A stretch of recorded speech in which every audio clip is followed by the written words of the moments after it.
Alpenstein. Empress Estella is thinking about her secret. It turns out she has a middle name, Estin. The Empress was born into the Arthur bloodline, which began in conjunction with the Empire. Therefore, the Arthur family is as strong as the marquises with many lands and great authority. Over time, the family began to fade away. When Estella's great-grandfather died, their family lost all land, money, and title. Everyone born into the Arthur family was demoted to baron. The only thing Estella's great-grandfather was able to keep was his fencing skills. The Arthur family should have disappeared, but Estella's father, Raskan, gave his life to learning the art of swordsmanship. Raskan was recognized for his amazing talent and was appointed captain of the Imperial Guard. Afterward, he wanted to teach his child to wield a sword. The only thing Arthur's clan can be proud of now is their swordsmanship. The Empire recognized it as a worthwhile talent. Despite the gender of the people, swordsmanship has never been lacking. Therefore, when Estella had free time, her father taught her swordsmanship skills on the side of the training field. Her father never gave in, so the young Empress always had to admit defeat. The girl had a warm relationship with her father, so she thought it would always be like that. But when the girl was 18 years old, he died. All that was left to the young Empress was a small house and the swordsmanship of the Arthur family. In Alpenstein, the only way for a single girl to survive was to work as a servant, cook, or seamstress. But the girl knew too little and had too few skills to work in one of these places. The girl's only option turned out to be the night school, so she decided to go there after passing the night entrance exam. This idea came to the girl after the discovery she made some time ago when she reported her father's death. Realizing that the young Empress doesn't have a twin, it didn't add up that there was another name in the family register. It's the name of a guy who was born at the same time as Estella, as if her father knew this could happen. Raskan never took his daughter to various social events, did not introduce her to the nobility. The young Empress did not even talk to neighbors, because she was not particularly sociable. So even if she lived as a boy, no one would realize it.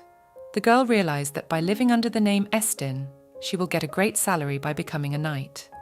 The girl decides to take this desperate step. Cutting off her hair, she realizes she won't give up even if she can't pass the entrance exam. Estella Arthur realizes that she now has a different name, Astin Arthur. The girl tries to come to terms with the fact that now she has a different life. She is now in the role of Estin. Spring. It was time for the capital's entrance exam. Estin's first opponent is the capital's knight from the defense squad, Sir Caden. Caden glares at Estin, saying that he is too low for battle. Estin realizes that all he has to do is defeat the young man across from him and go a little over the threshold so that no one will guess. In just a moment, the duel ended with Estin's victory, which was met with cheers and applause from the crowd watching. Based on what Estin learned in the first battle, it was not difficult to win the second battle peacefully. The problems arose in the third fight. Estin's opponent wanted him to show him his true skills and abilities, but Estin responded that this was his limit. Estin's opponent was Tisson Solidian, the third son of the Marquis of Caden. Tisson was known for being called gifted with a sword since he was a child. Estin didn't want to show his opponent his true skills. Tisson had knocked Estin to the ground and won, which Estin was glad of, for only his opponent realized that the boy had fought half-heartedly.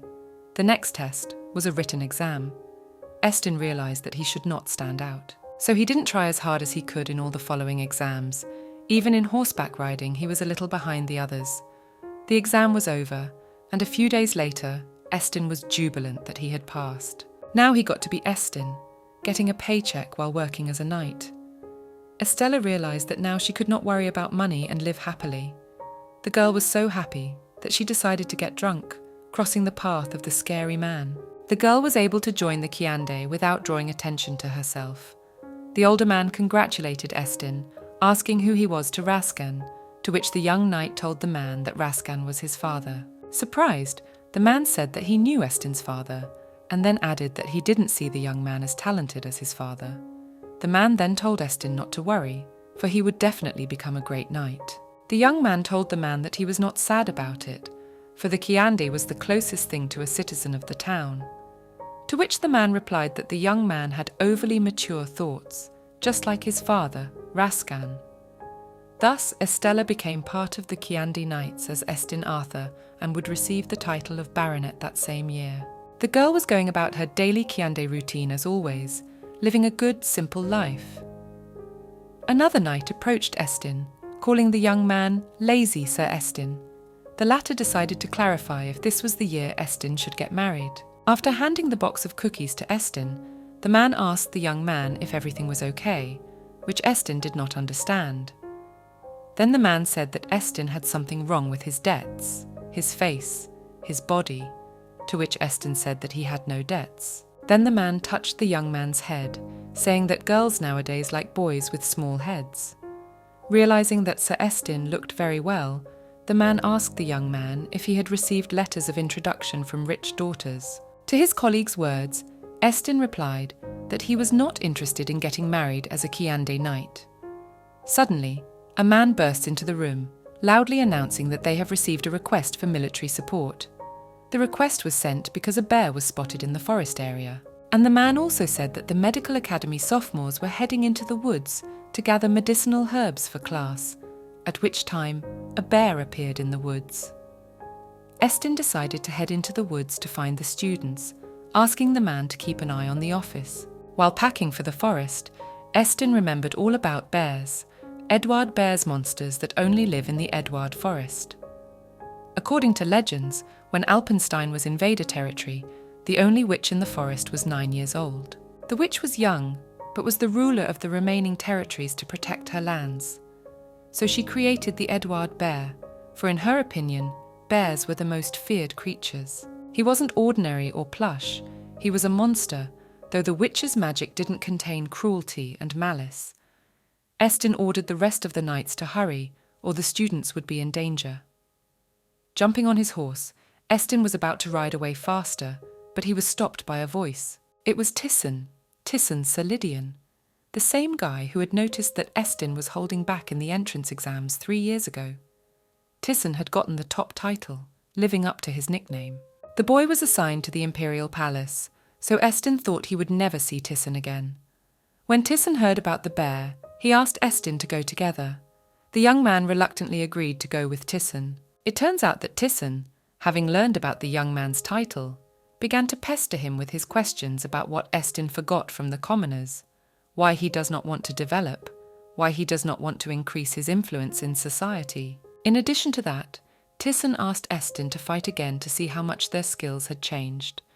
Tisson specifically decided to go along with Estin to practice and see the young man's abilities for real. Estin realized that he might be exposed because of the guy's curiosity, so he wanted to keep his distance.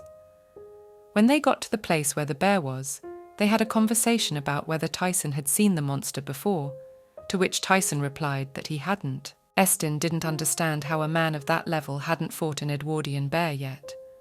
Tisson had told the boy that he wanted to become a knight who could take down any monster in Alpenstein, and their situation was a good chance for him.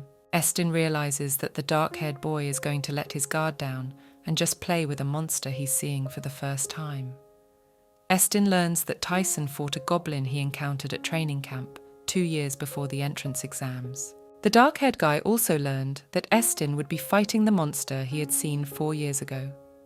Tisson was very surprised, since the blonde-haired guy was quite strong in battle, to which Estin replied that he had trained with his father for 15 years. The dark-haired boy was eager to know more about Estin's childhood, so he wanted to offer to meet him the next weekend. But suddenly one of the knights called out to Estin, and they had to postpone the conversation. It turned out that the knights were just gambling, betting most of their savings on the sire.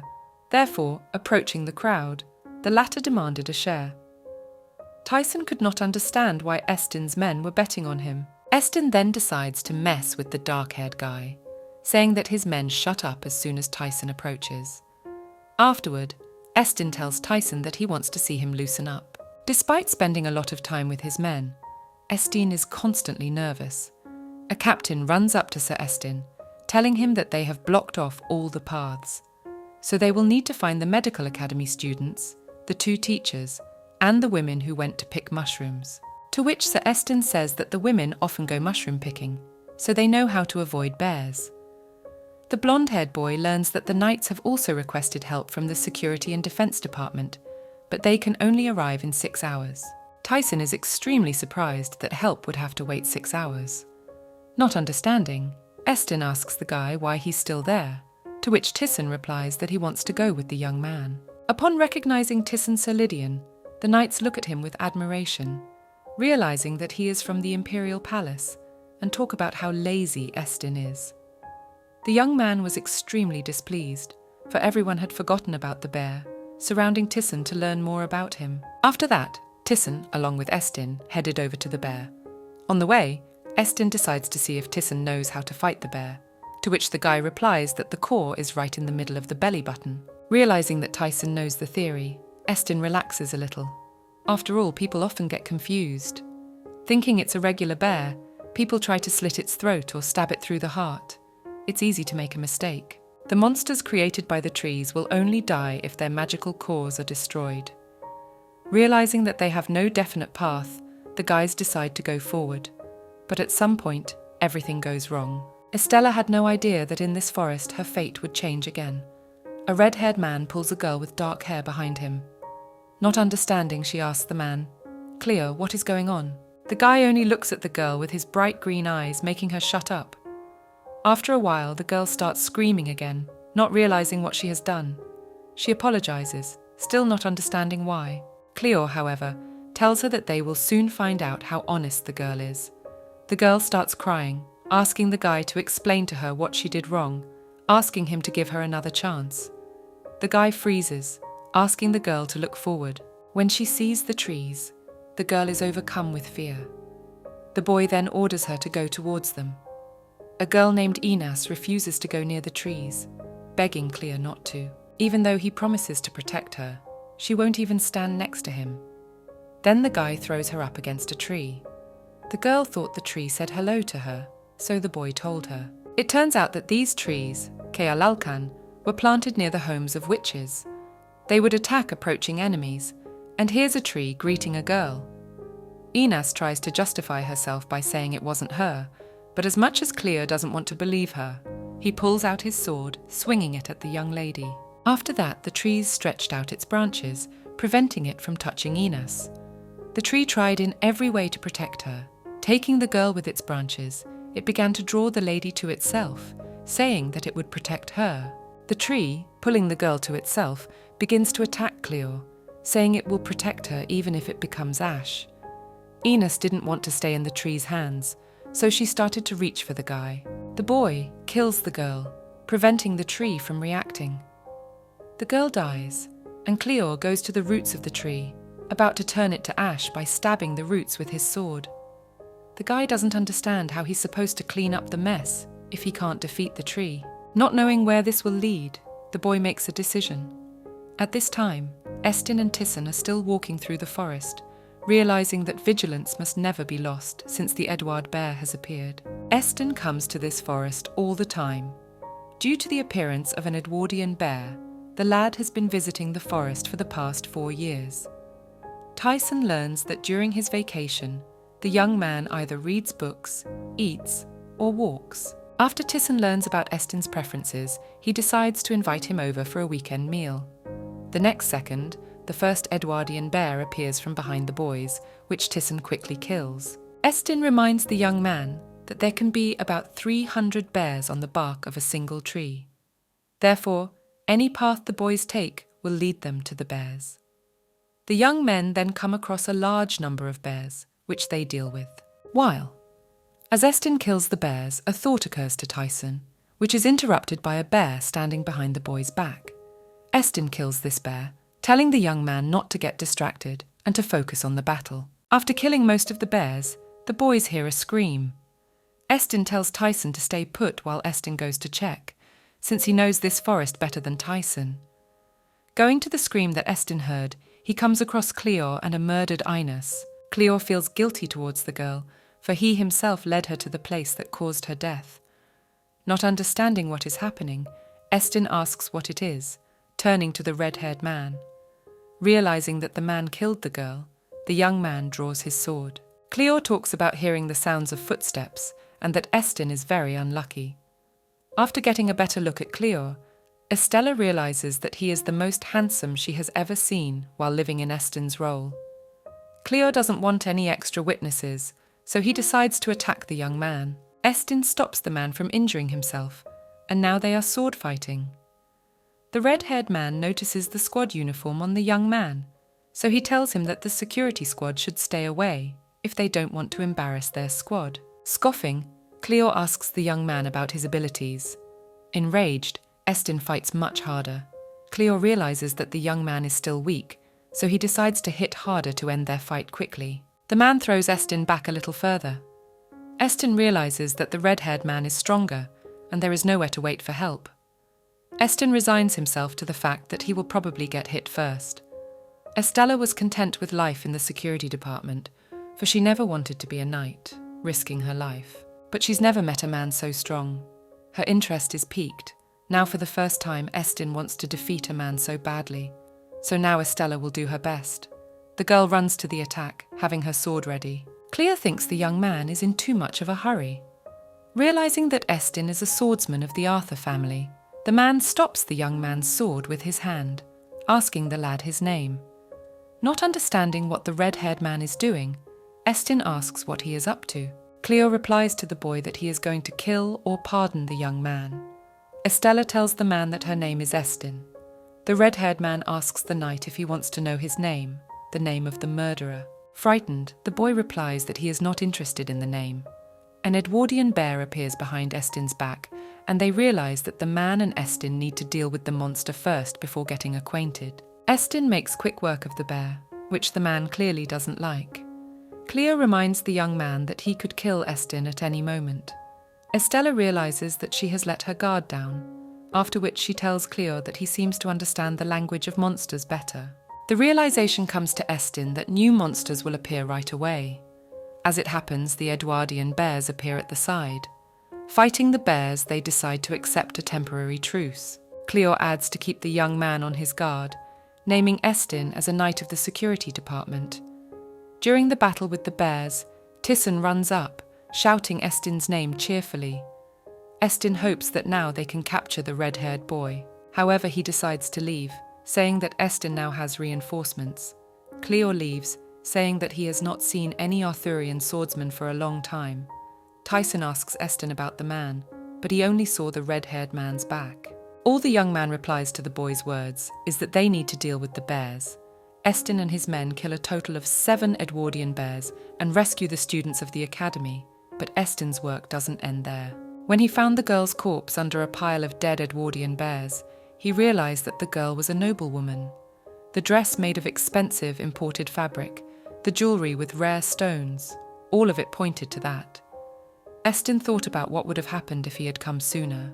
The red-haired boy wore a robe, but he looked like a nobleman, and his gaze was quite piercing. Estin promises himself that he will find the man. It just takes time. Estin asks an older man to solve the case, but the murdered girl is the daughter of Viscount Maynard of the Maynard family. Since this is a political matter, the man suggests that the matter be handed over to the knights of the Imperial Palace, because once the young man gets involved in this story, it will be difficult for the young man to live a normal life. The man asks the young man if he really wants to intervene, to which the young man replies that he has changed his mind, for he will not be able to handle it. Inas was the Crown Prince's fiancé, and thus had an important role in Alpenstein. None of Emperor Elchin's children had a normal family. Elchin thought that you can only play your part if you have a family, and whoever wants to be emperor must marry. The emperor could not watch his children, so he issued a decree, after which, according to Elchin, every emperor of Alpenstein must be married. The Crown Prince, Cleo Vangel Alpenstein, the current ruler. The reason he is still the Crown Prince is that at 28 years old, he is still unmarried. The Crown Prince is a handsome man with reddish hair and green eyes. Everyone knows about him. Estella realized that because she hadn't heard these rumors, she couldn't identify him. Although she felt sorry for the murdered girl, Estella didn't want any unnecessary trouble. Estin asked his colleague to tell him the rumors about the Crown Prince's fiancée. Despite the fact that Estin would never ask about such a thing, because he is more interested in Leopold's bakery desserts, he, blackmailing a colleague, got his way by learning that he had changed 6 brides within 5 years. 3 of them left, 2 were killed, and 1 died of disease. All 6 brides ended very badly. 1 of the 3 brides committed suicide. 4 of the 6 died. The daughter of Estin's co-worker says a curse is to blame. A witch who was enchanted by the crown prince's beauty cursed his bride so he couldn't marry, and now the story is considered a romantic fairy tale for children.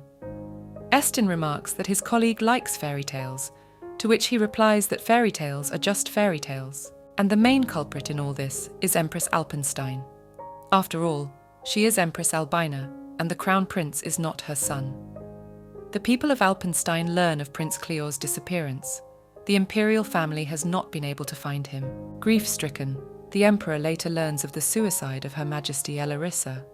As time passes, most rumours of the prince's disappearance and the empress's suicide evaporate with the fallen autumn leaves. Emperor Bertin, who had no heir, married Empress Albina, who bore him 4 children. Cleo Vangel was considered a prince who died young, and seemed to have finally faded into oblivion. 20 years later, a rumour spread among the nobility, and the name of the missing prince has resurfaced again. The rumour was that a soldier named Leo in the kingdom of Ilta was an exact replica of Her Majesty, but there was no proof that the rumours were true. The emperor wanted to take a look at this young man before his illness finally broke him. Asking a servant to bring the man to the palace, the servant unhesitatingly carried out his errand. Then the doors opened, and the moment the main character of the rumours appeared, all sorts of tests proved that he was the very prince. Despite bearing a striking resemblance to the late Empress, and convincing people that the disappeared prince had returned, Leo remembered nothing of the time when he was a prince.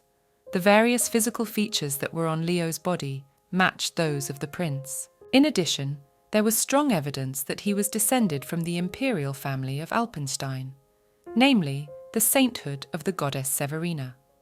It was only passed down in the Alpenstein imperial family, and the powers of holiness and purification were found in Leo's blood. The temple ruled that the mercenary Leo was the direct heir of the imperial family. The imperial family gladly accepted Cleo, who returned 20 years later in perfect health, except for Empress Albina and her children. Cleo's return greatly frightened Albina's children. She told them not to worry. After all, a person who lived his entire life as a mercenary cannot know anything about the imperial family, and he would soon show his incompetence. But the prediction of the Empress was not destined to come true. Cleo in an instant amazed the political world with his innate grace and ability. A year after his return to the palace, he was declared crown prince. Shortly after Prince Cleo's blessing, the emperor passed away. Then the Empress decided to prevent the crown prince from ascending to the throne. The Empress decided to prevent the crown prince from marrying, because the law of the imperial family stated that only married men could take the throne. Every time a prince is betrothed, the bride is eliminated. Even the nobles who previously fought to make their daughter an empress are now avoiding the topic in every way possible. Estin's colleague said that he would have similarly refused to send his daughter to such a place, although the colleague himself hoped that the next bride would be fine. The only thing Estin didn't understand was why Cleo killed his fiancée in the forest. Estin went for a walk around the city, realizing that he needed to live as if nothing had happened and stay out of politics. When he reached the sweet store, he ordered a castella, a madeleine, and macaroons. After asking the sales clerk if they had a chiffon cake, he decided to buy one. At that moment, a man's voice was heard behind his back, suggesting that he get a chocolate cream Napoleon. Estin immediately realized whose voice it was. Taking the hilt of his sword, he wanted to pretend he didn't know the man. Then Estin was about to say something to the man, but the man interrupted him by saying that the chocolate Napoleon was the best thing they made in Leopold. Even though he doesn't really like sweets, Cleo knew that this cake was very good. Estin continued talking though. After apologizing, he turned to His Highness, to which he asked him not to reveal it when he was undercover. The young man was surprised that Claudio, undercover, had not even pulled his hood up. Estella realized, as she got a better look at the man, that he was very handsome indeed, and she couldn't help but admit it. If Estine had been Estella, she would have known no grief, but now she was a witness to a murder. Realizing that her lifespan was now shortened by meeting Sir Freuden, she thought she should have sent Tisson to him, Not understanding what Estin was muttering, the man decided to inquire about what the night had made up. Realizing that it was impossible to regret what he had done earlier, Estin decided to talk to Cleo as little as possible. After which he said that in this guise, His Highness would be able to quietly find out. Leo said he didn't need to be so formal and that Estin could address him by his first name. Cleo questioned the young man about the Napoleon, saying that between the thin cakes, which broke just by pressing a fork, was a layer of chocolate that melted in the mouth as soon as it touched the tongue. And the cherry on the cake is the delicate custard. But Leopold doesn't like desserts that require a lot of attention, so Napoleon is probably no longer sold in this diner. Estin, seduced by the story of this dessert, had imagined many things that no longer made sense because the dessert was gone. Cleo replied to the knight's words that he simply didn't have enough power and turned to the saleswoman and took the bag of freshly baked Napoleon. The sales clerk, Miss Helena, said that good acquaintances were a powerful force and that her husband had been making dessert all morning, talking about His Highness. When Estella heard of the lemon pudding, she was quite taken aback, for she had never tasted it before, when His Majesty can afford this dessert any time he wants. The girl decided to become influential, just so that she could order whatever she wanted, just like Leo. After Leo took the order, he suggested Estin to walk and talk quietly together. The young man felt as if Leo had known him for about 10 years, to which the man replied that it was the result of a 3-day inspection. Shocked, Estin didn't understand how Leo could be so proud. Cleo put the wig on his head and asked him once more if he wanted to go for a walk together. Estin gloomed, for he had not expected to see such a poor disguise, but he agreed to go for a walk. During the walk, Estella asked where they were going, and was shocked when she found out that they were going to Leo's house, or rather to the palace, where no one was present. But Leo offered another option, to go to his hideout, which Estin would not like. At the man's words, the young man only asked him to tell him what was so terrible about the shelter and to give him a bag of desserts in exchange for his silence. Leo only said that Estin had no ambition at all. After all, he is willing to give up the opportunity to have a private meeting with the most powerful man in Alpenstein in exchange for desserts. The boy said this exchange for silence signified his gallantry. Cleo said he would consider Estin gallant if he would only keep silent without reward, saying that his father had done so. Besides, Estin had already told Sir Freuden what he had seen that day, so the opportunity to keep silent was lost. Estin could not believe that the man already knew that the young man had told Sir Freuden what had happened in the forest, and he could not understand how he knew about it. Now the boy was wondering how far Leo would go. When they arrived at the house, they sat down at the table, placing all the desserts they had bought on it. Leo held out a lemon pudding to Estienne, suggesting that he eat it, but the young man asked why Cleo didn't want to eat it, and gave it to him. Leo, on the other hand, said he could eat it at any time. Even after coming to his house, Estella couldn't understand why he killed his fiancée, nor did she understand which of His Highness's personalities was the real one. For His Majesty was aiming his sword at all of Estella's vital points, and the look the man threw at the young man was full of murderous lust. Anyone would have realized that he was going to kill Estin right on the spot. So Estella decided to be even more vigilant, even if he was being nice. When she tasted the lemon pudding, Estella immediately forgot her suspicions.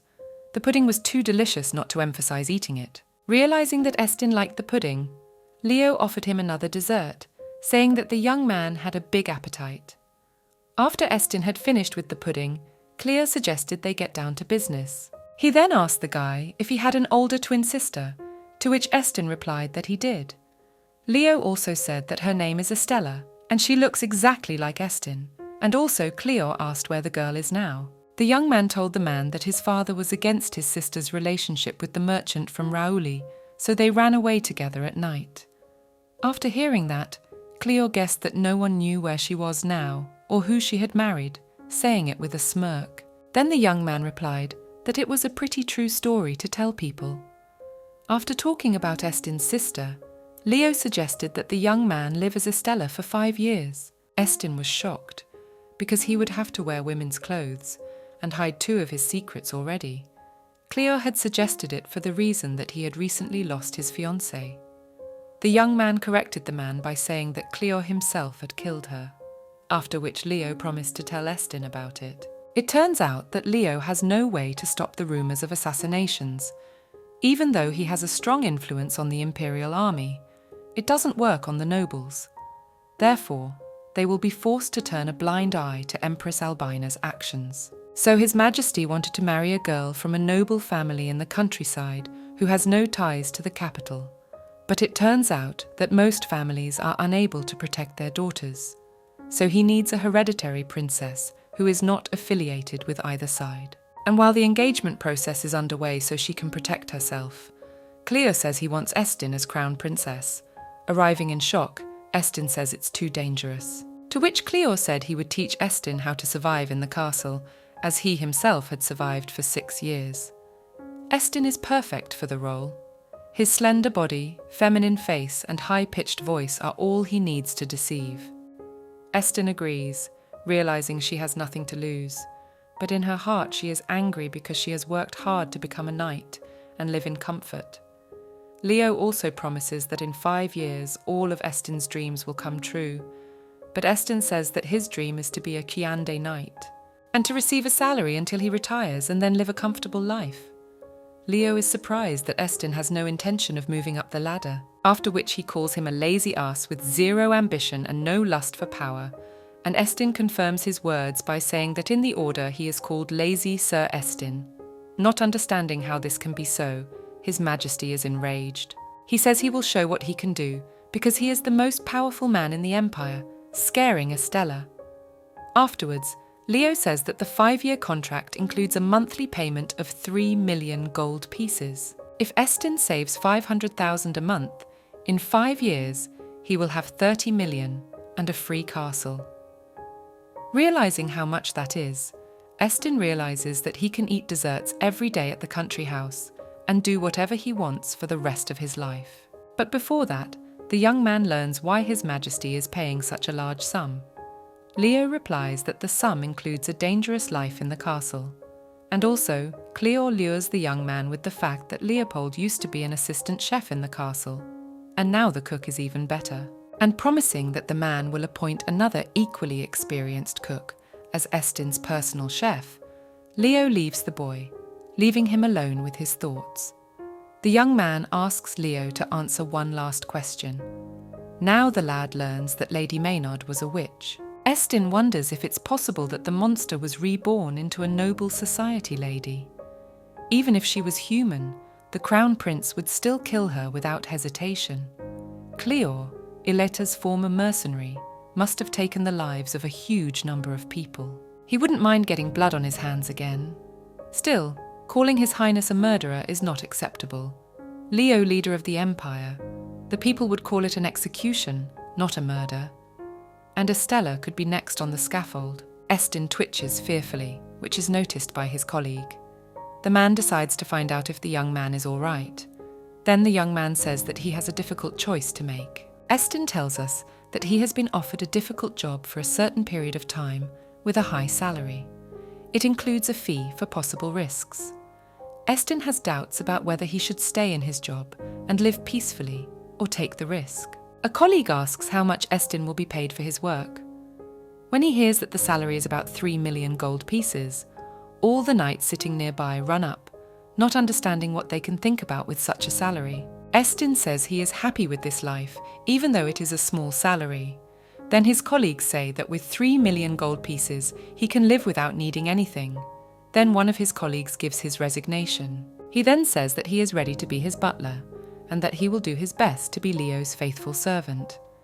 Estin meets Leo again at the same place where he ate dessert last time. Now, Cleo is already wearing a different mask, which Estin doesn't like either. Leo decides to take off the mask, because it is just the two of them. The man can't wait to hear the young man's answer to his proposal. Estin wants to ask 2 questions before announcing his answer, and also asks to take note of one condition he has. Leo asks to say the condition first before agreeing. Estin then asks Leo to give him the right to privacy in the future. The man says that the young man can take it easy since no one will accuse him, but that's not what Estin had in mind. Since she had already agreed to the deal, she had a choice to make. She had to choose whether to be Estella or Estin. She's going to pretend to be a woman, so she doesn't know if it wouldn't be easier to reveal her real identity. But she changes her mind, because she believes that in this way she will show him her weakness, and he will be able to use it against the girl. Next to Leo, Estella needs to be Estin, and if her secret is revealed, she will use the inviolability of personality. Estin asks Leo for forgiveness if he commits something in the future, regardless of the severity of the crime, realizing that now is not the time for Estella's return. The man, however, replies that the young man is asking for a lot. So Cleo decides to ask if Estin has killed someone or is about to commit treason, to which Estin replies that he is not asking for something so serious.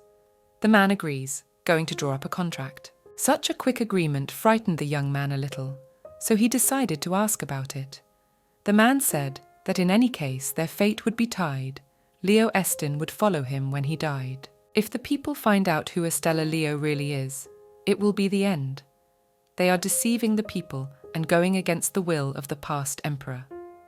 Now Estin decides to ask his first question, for he doesn't understand why Cleo believes him. The man says he has a good reason for this.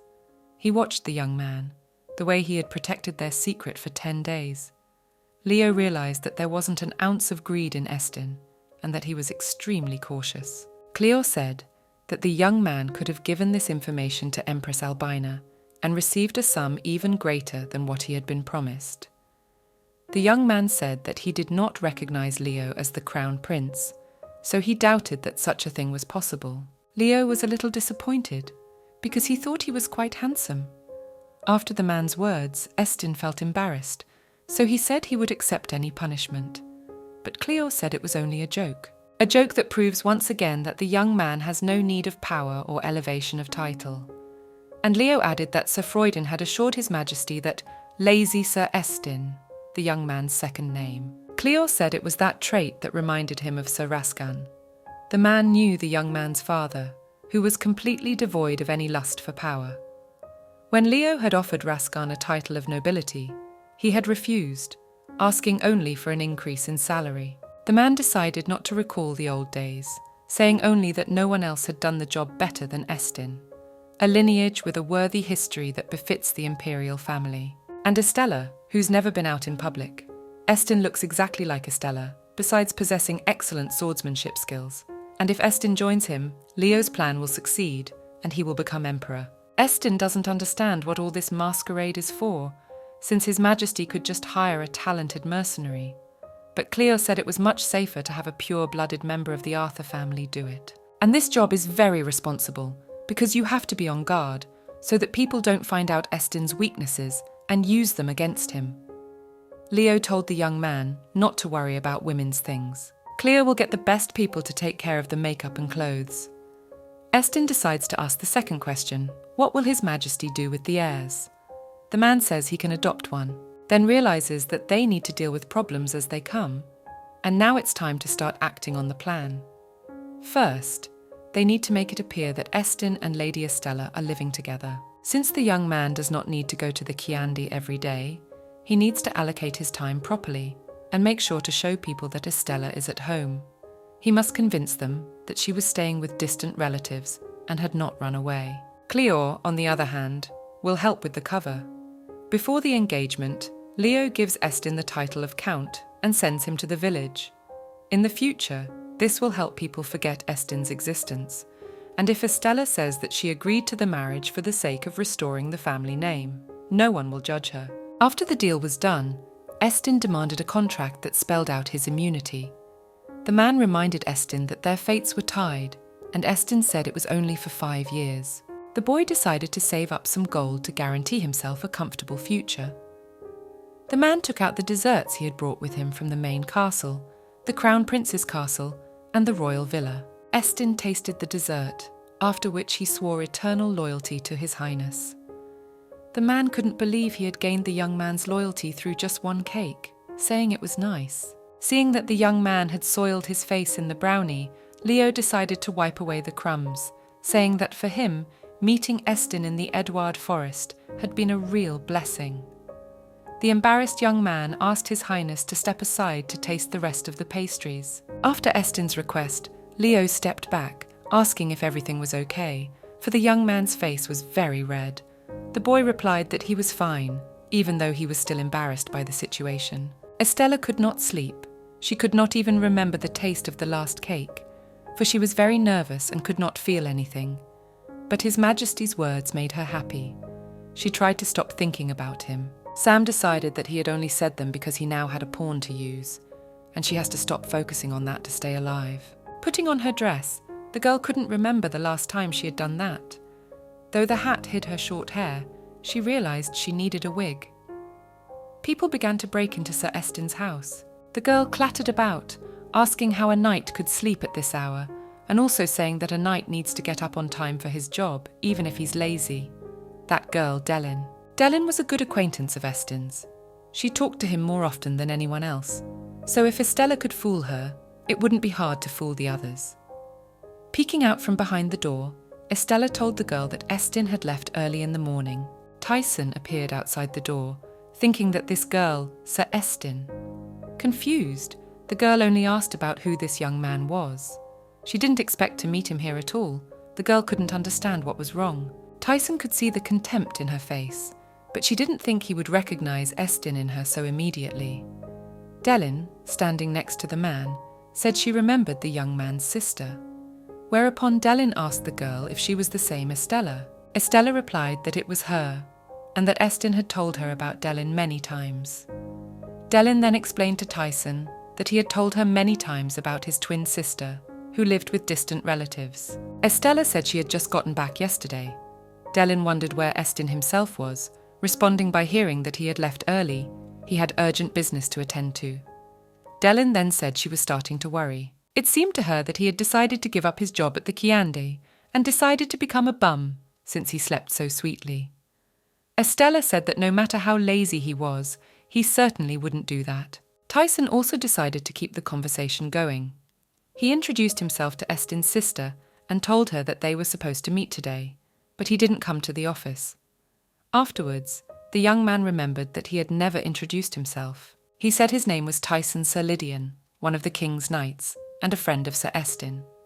Estella did not realize when she had promised the young man to meet him, and when they had managed to become friends. The young man asked if Sir Estin had said anything about him, to which the girl replied that it was the first time she had heard of him.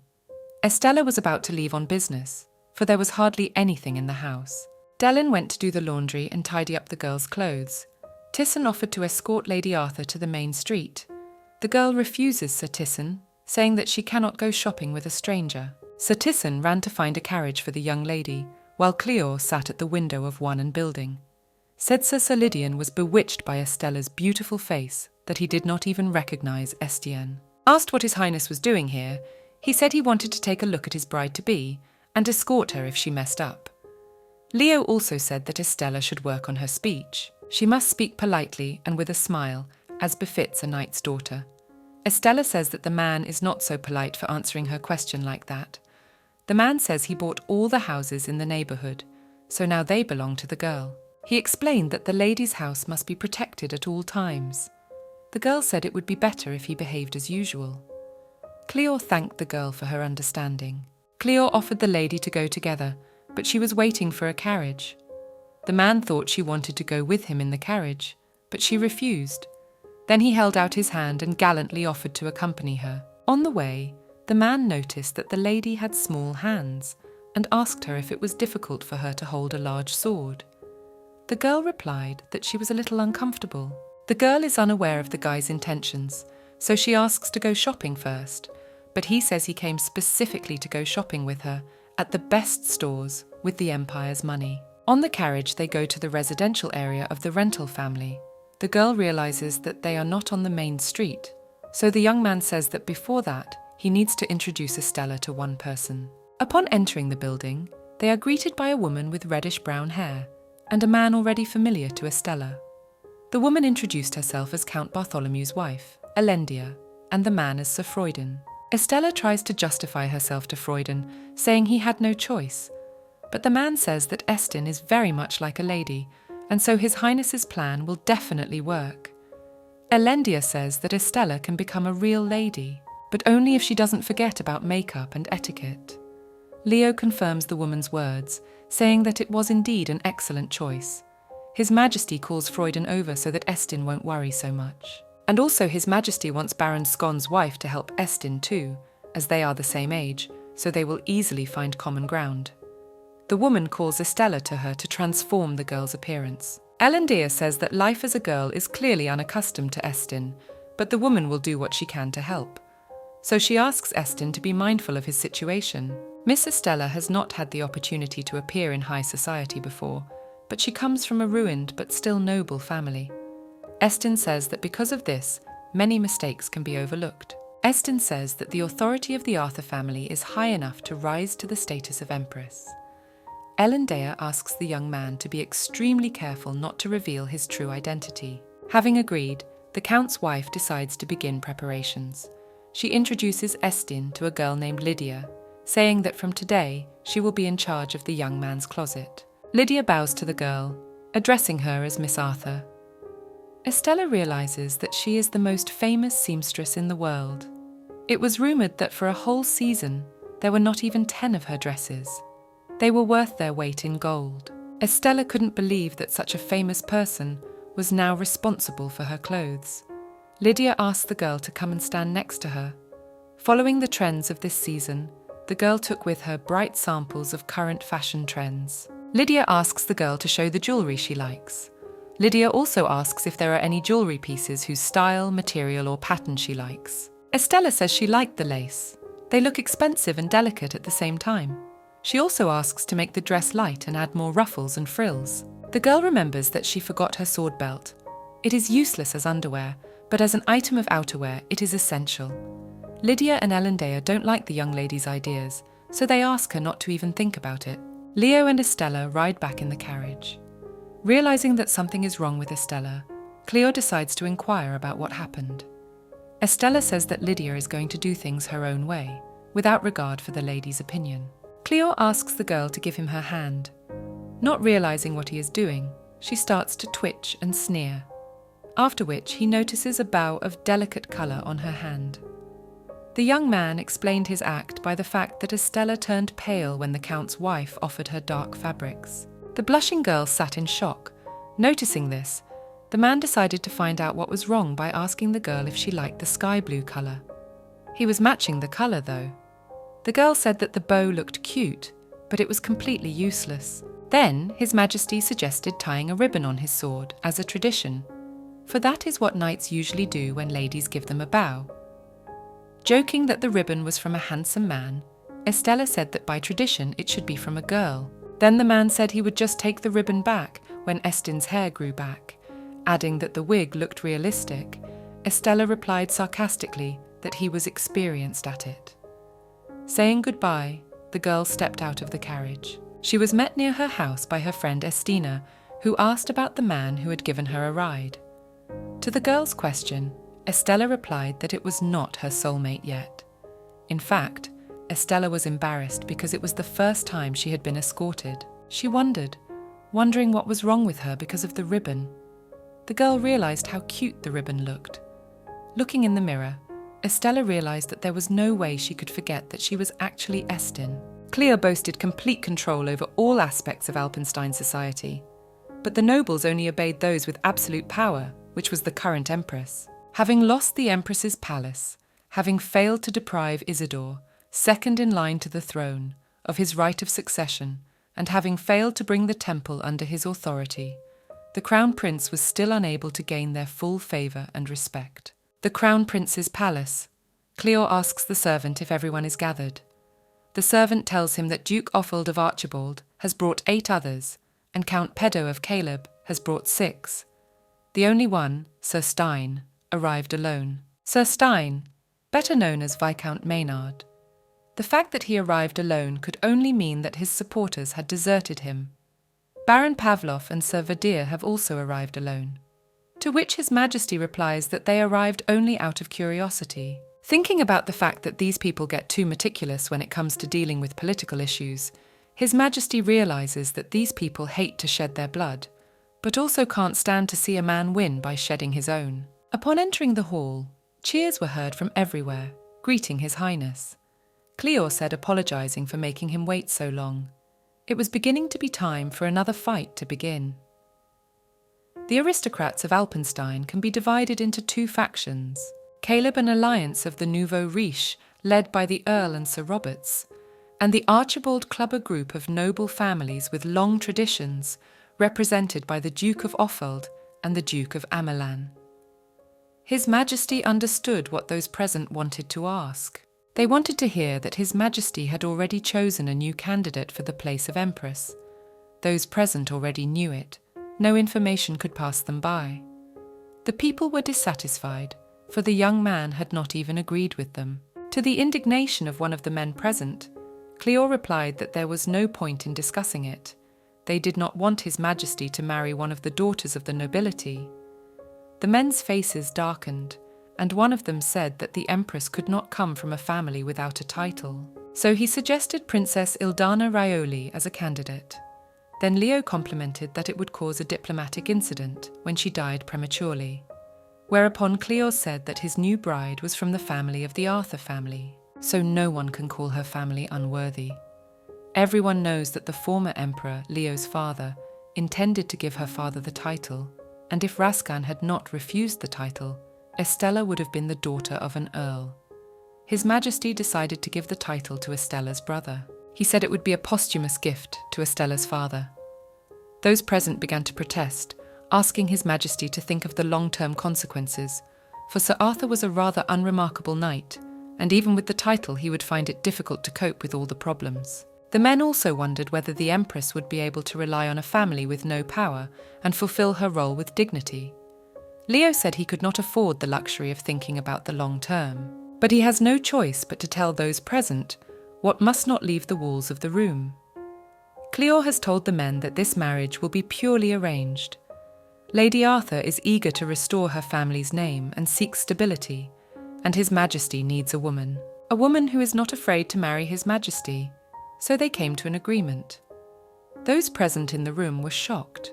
Leo asked them to calm down, because in exchange for Estella's brother becoming an earl and getting an estate, the girl promised to divorce Cleo in 5 years. Leo didn't want to tell them, but it should at least weaken the plots against Sir Arthur. Cleo said that even though this marriage was contractual, the woman would be Empress of Alpenstein, and His Majesty expected everyone to show her proper respect. Even though each of the men had plans in mind, they smiled at Leo, saying that they would treat the young Empress with respect. Each of the men present realized that the Arthur family had long gone into the shadows, so they wouldn't be able to make much of an impact on the public. The man in the audience said that he was convinced by His Majesty's words, and even if it was a contract marriage, surely they would have an heir. So the man wondered if His Highness could get a divorce even if he had a son. Leo said he understood their concerns, but he thought it was too early to talk about his successor when His Majesty was just about to ascend the throne. The other man said that it looks as if the Count doesn't want His Majesty to have an heir. The Count replied that it was all wrong, and he didn't mean to be rude. He was only expressing his opinion. Leo interrupted the men, saying that they should focus first, to lay a solid foundation, after which His Majesty suggested that they finish. Leo said goodbye to everyone present and went to the servant, asking him to tell Count Bartholomew that His Majesty would like to speak to him. Upon seeing Sir Stein, His Highness grew sombre. Leo said that the man looked haggard, then asked if it was because of Ines. Sir said he hadn't slept at all since Ines's death. Leo said that his stepmother would be avenged, and for Stein not to worry. The man said that His Majesty's words already sounded like a comfort to him, but Ines wouldn't want all of Leo's labours to be ruined over such a small thing. Sir also said he imagined how difficult it must have been for Leo to slit the throat of a witch who looked like his fiancée. And if even the man couldn't understand His Majesty's motive, who could? Cleo said it was important for him to understand Sir Stein, so he asked that he be at his best, to which the man replied that there was no need to worry about him, for he would give everything he had so that Leo could ascend to the throne with the holy sword. Cleo knew he could hardly fully understand, to know what it was like to lose his own daughter. No matter how justified His Majesty's actions were, he would never be able to make amends with Sir Stein. Leo asked the man to rest at home, for he would need Stein's help again soon. Reminded that the man still had not forgotten Einas, Sir Stein wished His Majesty that the blessing of the Severina would come with him. Walking home, Sir Stein saw the Duchess of Rickham, who greeted the man, calling him Viscount Maynard. Estin lay on the bed, thinking about what Sir Freuden had told him. Estin doesn't need to work in the city guard, at least not until something works out. Oh, and the Crown Prince doesn't need Estin while his dress is being prepared for his high society debut, and while the mourning for Viscount Maynard's daughter is not yet over. If Leo wanted a wedding ceremony as soon as possible, Estella would be insanely busy, so she should be thankful that the only thing she has to do is lie in bed. The girl realizes that there is nothing better than idling. As they descend the stairs, Estin calls out to Delin, who is carrying a bucket of water in due course. Embarrassed, Delin asks if Estin should be watching out for the safety of the townspeople. Estin offers to help the girl, but the girl says she doesn't need it, because she wouldn't be a maid then if she asked the landlord for help, and if anyone finds out about it, she won't get any more work in this town. Afterwards, the girl says that Estina's sister is about to marry a wealthy man. Her fiancé looks like a real gentleman. The young man asks Delin to sit down for a moment. Once seated, he tells her that he is going to leave Alzon, which means that the house will soon be empty. Handing the envelope to the girl, he says it contains his letter of recommendation, Delin's last month's salary, and a service charge. The girl asks disappointedly if Estin has been promoted, to which he says that it is only because of Estella's marriage. The boy says that the girl will no longer have to come to his house from next week, but the girl says that it is only the beginning of the month, to which the boy replies that he has paid her for the whole month, because he has never lived in such a cosy and clean house before. Estin thanks the girl, and Delin tells him that he's been a terrific host. Estin lies on the bed, thinking that he's dealt with the girl, and he doesn't know when else he'll get a chance to rest like he did today, so Estella should make the most of it. Estin wakes up to a noise coming from the window. He goes to the window and starts to open it, not realizing who keeps making the noise. When he opens the window, Estin sees Cleo in front of him. Angry, Estin decides to ask why His Highness is throwing rocks at the young man's window. Leo replies to the young man that he didn't want to go out, so he decided to get Estin out of the house that way. The young man then reminds His Majesty that there are doors in the house, to which he replies that he would have met his maid that way. Leo decided to taunt Estin by reminding him that he was standing in his pyjamas in front of the Crown Prince. After changing his clothes, the young man looked out the window again. Leo then said that it looked like the young man knew it was bad manners. Estin said that His Highness is behaving rather rudely. Cleo said it was impossible to be rude when he had power. Estin asked if His Highness had a lot on his plate. Cleo replied that he had plenty of things to do, but it was so unfair when he was the only one who had them. In his head, the young man thought about how disgusting the Crown Prince was. Not understanding, Estin decides to ask about whether Leo has come to interrupt the young man's rest. Cleo says he missed the young man, to which the boy asks him to stop it. His Majesty says that Estin is being overly serious. Is it so hard for him to watch his facial expression in the presence of the Crown Prince and his future husband? The young man doesn't understand how he can be so openly mocked and not even blink an eye. Leo asks Estin to come to him, explaining that they have somewhere to be. But Cleo cannot risk going to the young man's house in the open, risking a confrontation with his maid. It would be equally suspicious if Estin left his house and went to a neighbouring house. Eventually, the young man will arrive in the form of Estella, who shouldn't be home at all. The young man asks if he has a choice, to which His Majesty replies that a good knight follows the orders of his sovereign, not to mention that Leo has a new dress for Estella. Upon seeing the dress, the girl realizes it's the kind of dress she's been dreaming of. A surprised Estella doesn't understand how he was made so quickly when it hasn't even been a week. Cleo says that anything is possible when you have money. Seeing Estin's face, the man decides he likes the dress, so he says that the young man clearly can't wait to try it on. Remembering that Estella is now pretending to be Estin, she says that she's just surprised that the dress was made faster than expected. She then asks the man to move over so she can jump over and land properly. Leo moves away, giving the girl a chance to do what she intended. The girl jumps, but not calculating the jump, lands on His Majesty's chest. Not confused, Cleo says that the guy should gain weight, because he is light as a feather. Blushing, Estin turns away, adjusting his clothes. The man touches Estella's head, saying that he knows Estin isn't too interested in self-improvement, so he asks her to take it as friendly advice from a fellow swordsman.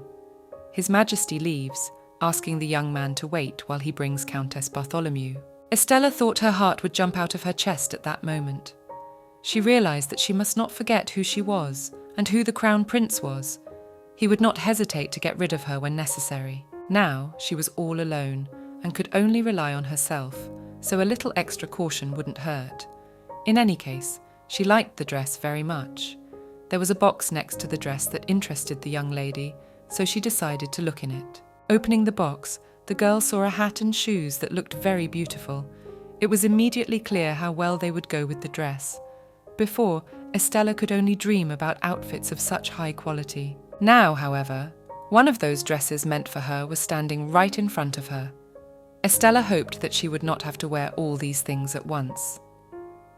The Countess entered the room, greeting the young lady. The girl thanked Elendia for travelling such a long way. The woman handed Estin the underwear, realising that he would have preferred to put it on himself. Afterward, the Countess said she would help him with the rest. After putting on the underwear, the woman came over to pull the corset tighter, after which Estin wore the dress. Estin said that the pads, which are supposed to visually enlarge the breasts, hardly help at all.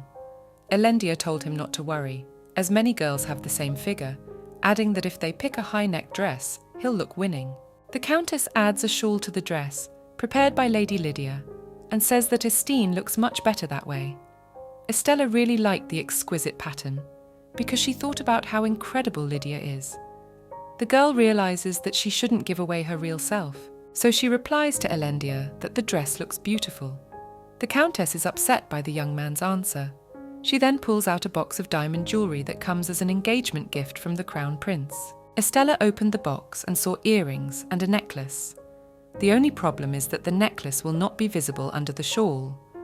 The girl realizes that she will no longer have to participate in this game if she sells the necklace. The Countess says there will still be an occasion to wear the necklace, so she will keep it. Elendia asks Estella to follow her to finish the young man's makeup. The woman says that even without proper care, Estin has very delicate skin. Having finished the makeup, the woman proceeds to prepare the wig for the young man. Having put on the wig, they proceed to fix the hat, which will hide the not real hair. Looking at the finished result, the Countess says that Estin looks like a young aristocrat.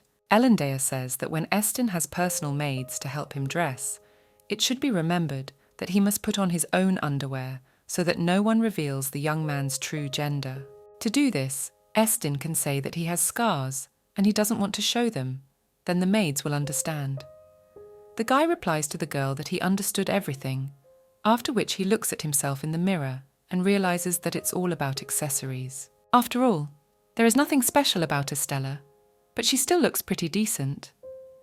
One thing the Countess doesn't realize is that she didn't expect a 16-year-old boy, let alone a 27-year-old man, to have such a smooth face and slender shoulders. Thinking that the woman is just dreaming, she decides to forget about it.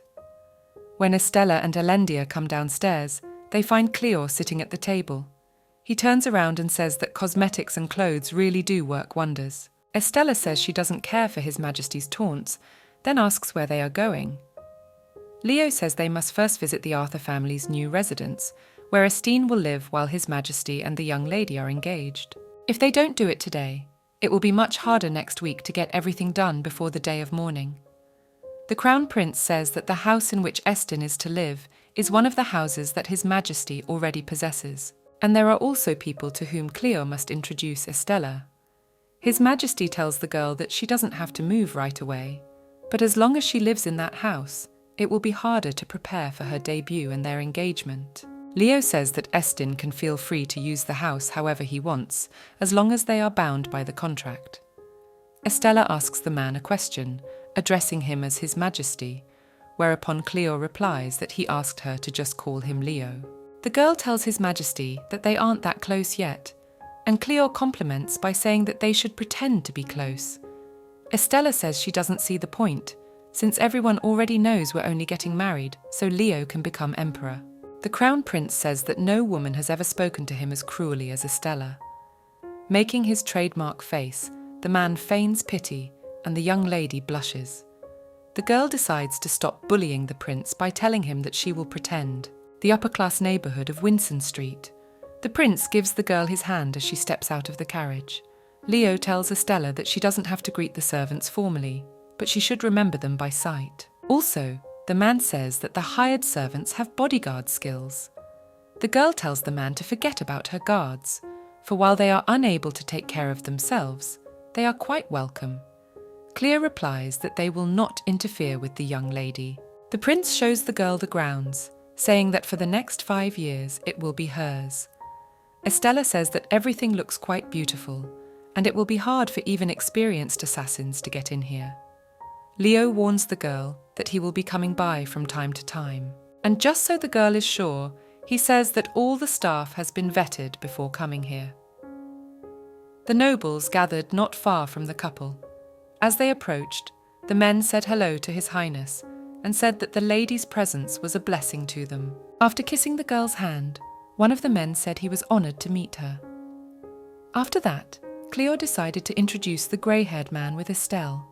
It turned out that the man's name was Hans Maximilian. He was an imperial knight, but His Majesty had managed to win his favour. Hans will now fulfill the role of Estella's personal escort and Knight of House Arthur. Also, Leo has not forgotten about the second man. Jürgen Heinz is an eccentric guy. Originally he was Cleo's personal secretary, but now he will act as the girl's butler. Estella whispered to Leo. It seemed to her that Jürgen wasn't very happy to be here. His Majesty said that a man always has that expression on his face. As for that, he is very talented, so the girl should use his abilities properly. The man also added that Jürgen had an excellent memory. Leo hugged the girl and offered to show her her new house. Walking around the house, the prince said that there were 2 secret passages in the house, which the butler would tell the girl about later. Guy also said that the mourning for the Viscount's daughter would end next week, which meant that the engagement ceremony would also take place in a week, but only if the prince had time to prepare properly by then. Estella realizes that the engagement period will not last long. Leo says he would like to get married even sooner, but due to circumstances, he cannot speed up the process. The wedding ceremony will be a big part of the coronation. But since there are certain rules of the temple to be followed, the ceremony can't be held before 6 months. Even if they hurry up and make Estella the crown princess now, it would still be a long time before the coronation. The girl said that she was sure that His Majesty was more upset about not being able to become emperor in the coming days. Leo agreed, adding that they would spend the next 5 years together, so it would be wonderful to start their life together as early as possible. Cleo makes his peculiar facial expression again, making the girl embarrassed, causing her to ask to continue looking around the house further. His Majesty says that right now, the girl needs to focus on her debut in high society, so she asked him not to fill her pretty head with other problems. Thanking the man, the girl continued walking forward. Leo didn't understand what to be thankful for. Estella said that he could easily have asked someone else to inform her about the changes in the schedule. The girl realized that he was only wasting his time to appear polite. The man was pleased that she noticed it. Sitting down at the piano, Estella said that there was no need to be seen in public together yet. Therefore, it would be normal for a man to relay messages through someone. Leo didn't realize how much the girl disliked his company. Estella replied that maybe she didn't particularly like it. The man called out to Estella, but she interrupted him. The girl said that His Highness should not waste his name on unimportant matters. After getting close to her, Leo said that she knew how to hurt him. Even though he was the one who suggested the contract, it did not exclude that they would spend 5 years together. Cleo wants to see the young lady more often and build a lasting relationship with her. His Majesty asks if this embarrasses Estella, but the blushing girl replies that she wasn't trying to hurt the man. Leo also says that the girl will soon become an earl. an earl with a fortune of 30 million gold, so it wouldn't hurt him to maintain good relations with Estin. Standing up, the girl said that she felt very insulted when His Majesty said such things, adding that Raskan had always taught Estella not to trust salesmen. Leo repeats that he is a politician, to which the girl replies that it has nothing to do with that. Exploring the young lady's home, Cleo says he has a gift for the lady. His Majesty leads the girl to a table on which there is a chocolate cake decorated with strawberries. Not believing her eyes, the girl asks if it is for her. Leo says that it is another gift in honor of the engagement, especially since the girl obviously did not see fit to wear diamonds. Cleo leaves the girl alone, saying that he needs to talk to Jürgen. Estella thanks the man by bowing. As soon as the girl brings a piece of cake to her mouth, something suddenly starts flying in her direction. The girl knew this could happen. She sensed something was wrong in the room as soon as she entered the room, but the Crown Prince didn't say anything, so she assumed that there were just guards lurking around. The girl wounds her attacker. Taking the sword in her hand, she begins to fight the man in the black cloak. After a heavy altercation, the princess's sword ends up at the throat of the man in black. Leo bursts into the room with Jürgen, yelling for the girl to stop. Estella throws off her wig, asking if this can be considered the first assassination attempt. It turns out that the attack on the girl was planned by Jürgen, who wanted to check whether she was really Raskan's daughter. Approaching the girl, Leo asks if she is upset. Estella says that it was a useful test, and that the man in black was lucky because she did not manage to cut off his head.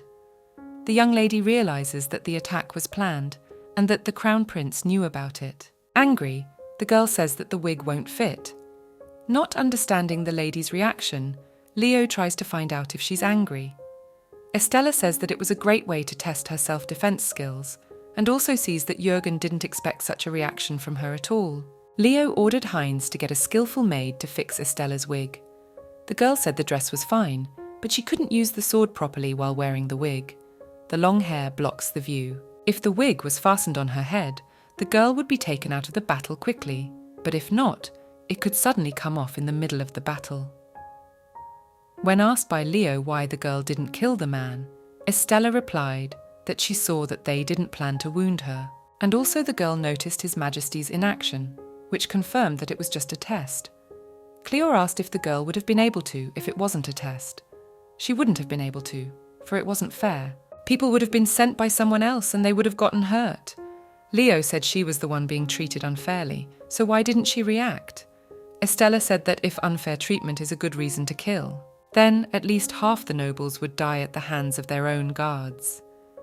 Cleo said that was different. Not only would they serve the girl, soon she would be the Empress of Alpenstein. The girl supplemented by saying she would be the temporary Empress. His Majesty says that whatever the case, she will rule for 5 years. The girl says she doesn't want to shed blood where violence can be dispensed with. Leo then tells the young lady that in this struggle for the throne, she is his first and only ally. The least he can ask of her is that she retain the qualities of a knight. Turning around, His Majesty apologizes, saying that unless she is capable of taking someone's life, he cannot allow her to be dragged into something so dangerous. Jürgen apologizes to Leo for daring to question His Highness's choice. Cleo says it's hard to believe until you see it for yourself, and he knows it. Jürgen is going to apologize to Lady Estella, after which he thinks about resigning. His Majesty says it won't change anything, and Heinz only needs to get her forgiveness. So he tells Jürgen to do everything in his power just to get forgiveness and stay in the position. If Leo fires the butler and replaces him with another, because Jürgen has lost Estella's favor, he thinks that others will not be able to earn her trust. Seeing the look on the man's face, Cleo added that he shouldn't worry because the girl was too lazy to hold a grudge against him. Leo realizes that the more he gets to know Sir Estin, the more he captivates him. How can someone who can be enthralled by a single dessert become a completely different person as soon as a sword is in his hands? Cleo realizes that Sir Rashan has been hiding a real treasure. Walking down the street, Estin thinks about what a crazy day yesterday was, so he urgently needs to eat something sweet to make himself feel better. Estin realizes that the qualities inherent in a knight are loyalty, faith in his comrades, protection of the weak, and the will to fight to the last breath and never retreat. Without fear, without hesitation, to raise the sword for the truth. Of course, no one has heard of knights who are afraid to kill, which is why Estelle won't hesitate if his life is threatened. But he doesn't know what will happen if he faces something that can be solved without killing. However, if he hesitates, something will happen that cannot be prevented. Estella decides not to get worked up, because what will happen, will happen. A colleague is waiting for Estelle at the headquarters, although he realized that the young man is a slacker, but this is too much even for him. It was because the young man hadn't shown up for work for several days. Suddenly the door opened, and Estelle appeared from behind it. He was worried, and his colleague asked him if everything was all right, because the long absence made him think that he was ill. The guy brought a package with him, which interested a co-worker. Asking what was in the bag, the man was told that it contained treats. Delphine asked if there was alcohol in it. Then Estelle said they were at work, so no. The co-worker smelled a sweet aroma. Knowing that Estelle had brought the bag, Delphine assumed it contained desserts. Two other co-workers ran up and asked what it was in honor of, after which both of them pounced on the desserts. Pulling the guys away, the man told them to say hello for starters. As he approached, the man inquired if the young man was going to retire since he had brought treats. As hard as it was for Estelle, he admitted that it was true. The man said he always knew Estelle wouldn't stay in this place for long, especially with his laziness. Estelle decided to confess that he wanted to fool around at headquarters until he retired. The man then said that if the young man was talented, he would be noticed wherever he went. The young man confessed that his sister was just marrying a rich man. The two men piling on the desserts realize that they need to say goodbye to Sir Estelle. Then one of the men present offers to take alcohol, but the young man refuses, saying he can't drink. This reminds the boy of Tisson. Turns out Tisson hasn't been seen in weeks. Estella realizes that she won't be able to meet the boy on Estelle's behalf for the next 5 years. Every time they had a free day, Tisson found the young man and threw his glove on the table. Estelle realized that Tisson had been chasing him all along only because he wanted to make a friend. He was brought out of his thoughts by his colleagues, who thanked him for the desserts and offered him a drink together. If it was his last day, they should make the most of it. The young man declines the offer, saying he's a little busy tonight, then gives them the money, telling his co-workers to have a drink on him. Estelle wishes his colleagues good luck, promising to let them know if he succeeds. Everyone has already decided who they will be working at the young man's house. Delphine takes a seat and says that as long as he's here, the young man will never have to go anywhere on his own again. Estelle climbs on the man's back, joking that he's going to be a rich man soon, so it would be good to practice. Jokingly, the other co-workers pick up the young man, placing a crown on his head, which has been replaced by a donut, and also putting on a cloak. Afterward, Estelle says that he will try his best to become a merciful ruler. Estella really thought she hadn't done anything in her 4 years of life as Estelle. She had assumed she would blot that part of her life out of her memory with no regrets, but in fact, she would miss it a lot more than she had expected. Estelle comes out of the headquarters with a carriage and 2 men standing next to him. The man with grey hair begins to say that his name is Ernest. He is Marquis Caden's butler, and the man next to him is Sir Ralph, Commander-in-Chief of the Knights. Estelle decides to introduce himself, after which he asks why the men are looking for him. Ernest says that Marquis Caden wishes to see the young man, so the butler asks if the boy can give Marquis some of his time. Estelle doesn't understand what Caden wants from him. Estelle realizes that there is no way Caden could have known that he is the Crown Prince's bride-to-be. The young man hopes that he is not being summoned because of Tisson, who may have gotten into trouble somewhere and now suspects the young man. Upon arriving, the young man is asked to go inside. Walking into Sir Caden's office, the men said hello to each other. Caden apologized for such a sudden invitation. The young man replied that he was honored, and there was no need to apologize for it. The Marquis invited the young man to the table. Pouring tea, he offered Estelle some cakes. Thanking Caden, the former knight proceeded to eat, starting with sweets. Eating his way around the table, the young man smiles at the delicious desserts, causing the Marquis to ask about the taste of the desserts. The young man then recalls how he ate in front of His Majesty. The guy asks to pass on his thanks to the head chef for such delicious dishes. Caden decides to start talking that it will be about his son. Asking Estin if he is close enough to Tonton, the man forces the girl into a stupor. After being told about Tonton on behalf of the Marquis, Estella realizes that Tonton is Tisson. Estin realizes that the young man's father is just worried about him, as his shamelessness has caused him to have no friends. And even though Tisson himself doesn't share this, Caden knows that he is often left out. Estin tries to comfort the man by saying that because he's always working out, he hardly thinks about his friends.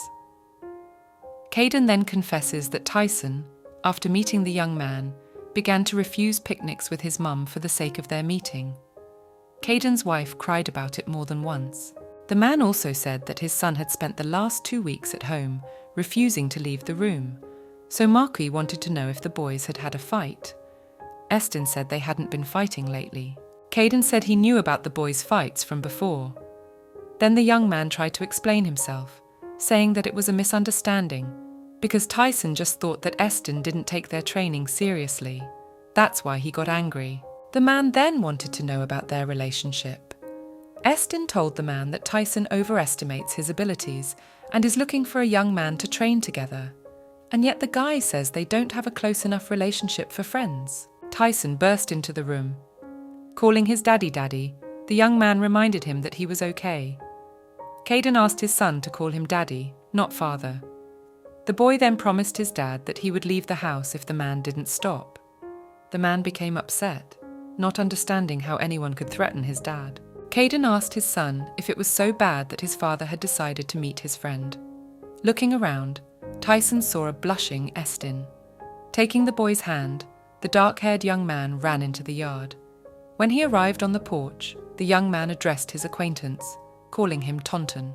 The young man immediately blushed and asked Estella not to call him that again, or he would die of shame.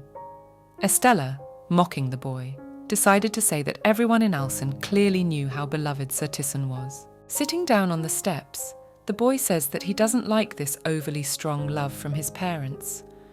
Estin doesn't understand why the young man can't move out then. Tisson responds to the boy's question by saying that moving out would break his mother's heart. Estella says that at least the knight has a mother. Then Tisson remembers that the young man's mother died when he was a child, so he didn't even remember the woman's face. The knight apologizes, and the young man says that everything is fine and no apology is needed.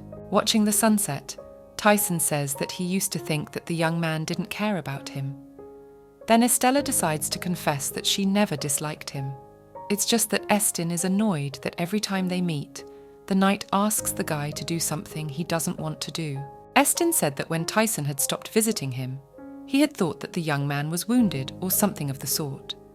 The knight said that the fears were in vain, for it was all about something else. Without saying anything, Tisson asked Estin if his sister had mentioned that they had met. The boy tried to see if Estella had said anything. Then Estin said that she had mentioned him, saying that the young man was handsome.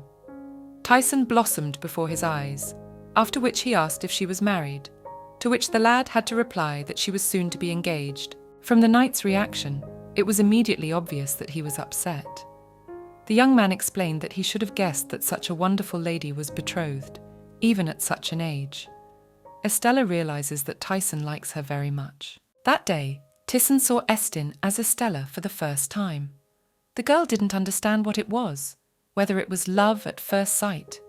She didn't know how to react to it. She didn't understand who could have liked Estella. Estin didn't have to think about it. He didn't want to ruin the relationship he and the knight had at that point. Estin interrupted the flow of his thoughts by saying that anyway, he thought it was better to come and say goodbye in person. Tisson didn't understand why saying goodbye. The young man said he was leaving Alson. The dark-haired lad thought that Estin was being sent abroad, but this is not the case, for he has only been in the city guard for 4 years. The former knight admits that he is leaving the order. Tisson can't believe that the young man is really leaving. Estin replies that he has been given a title and needs to return to the village for family reasons. When he sees the knight's distraught face, he is confused. Estin said that the knight himself kept saying that the young man needed to take care of restoring the family name. Tisson said that wasn't the case at all. Estella then confessed that she would be gone for at least 5 years. Because of that, Estin didn't know if their conversation might have been their last. Tisson congratulated the young man, saying that he had really succeeded.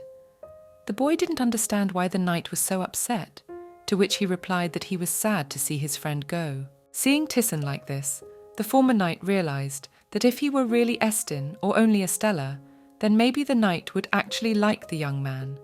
But, stuck somewhere between the two of them, he continued to be repulsed by Tisson. To be repulsed in order to prevent the boy from discovering the young man's identity. But Estelle had never hated him. The girl was grateful to Tisson, for he had always been kind to the lad. Estin asked the young man not to tell anyone. Didn't say he'd sold his sister to restore the family's reputation. It was Estella's idea, not Estin's. Tisson said he would never have said such a thing. The former knight said the young man had always been extremely forthright. Holding out his hand to Tisson, Estin said that he hoped they would meet soon, and when that moment came, the young man would no longer hold back. Overjoyed, the knight held out his hand in return, saying that he would look forward to it. Estella realized that saying goodbye to the young man face to face was the best decision. After a while, the girl stood with His Majesty under her arm. The man said that the ceremony of conferring a new title on Sir Estin was quite simple. At Leo's words, Estella said that he gave her land and even an estate, although it was even more like an old castle.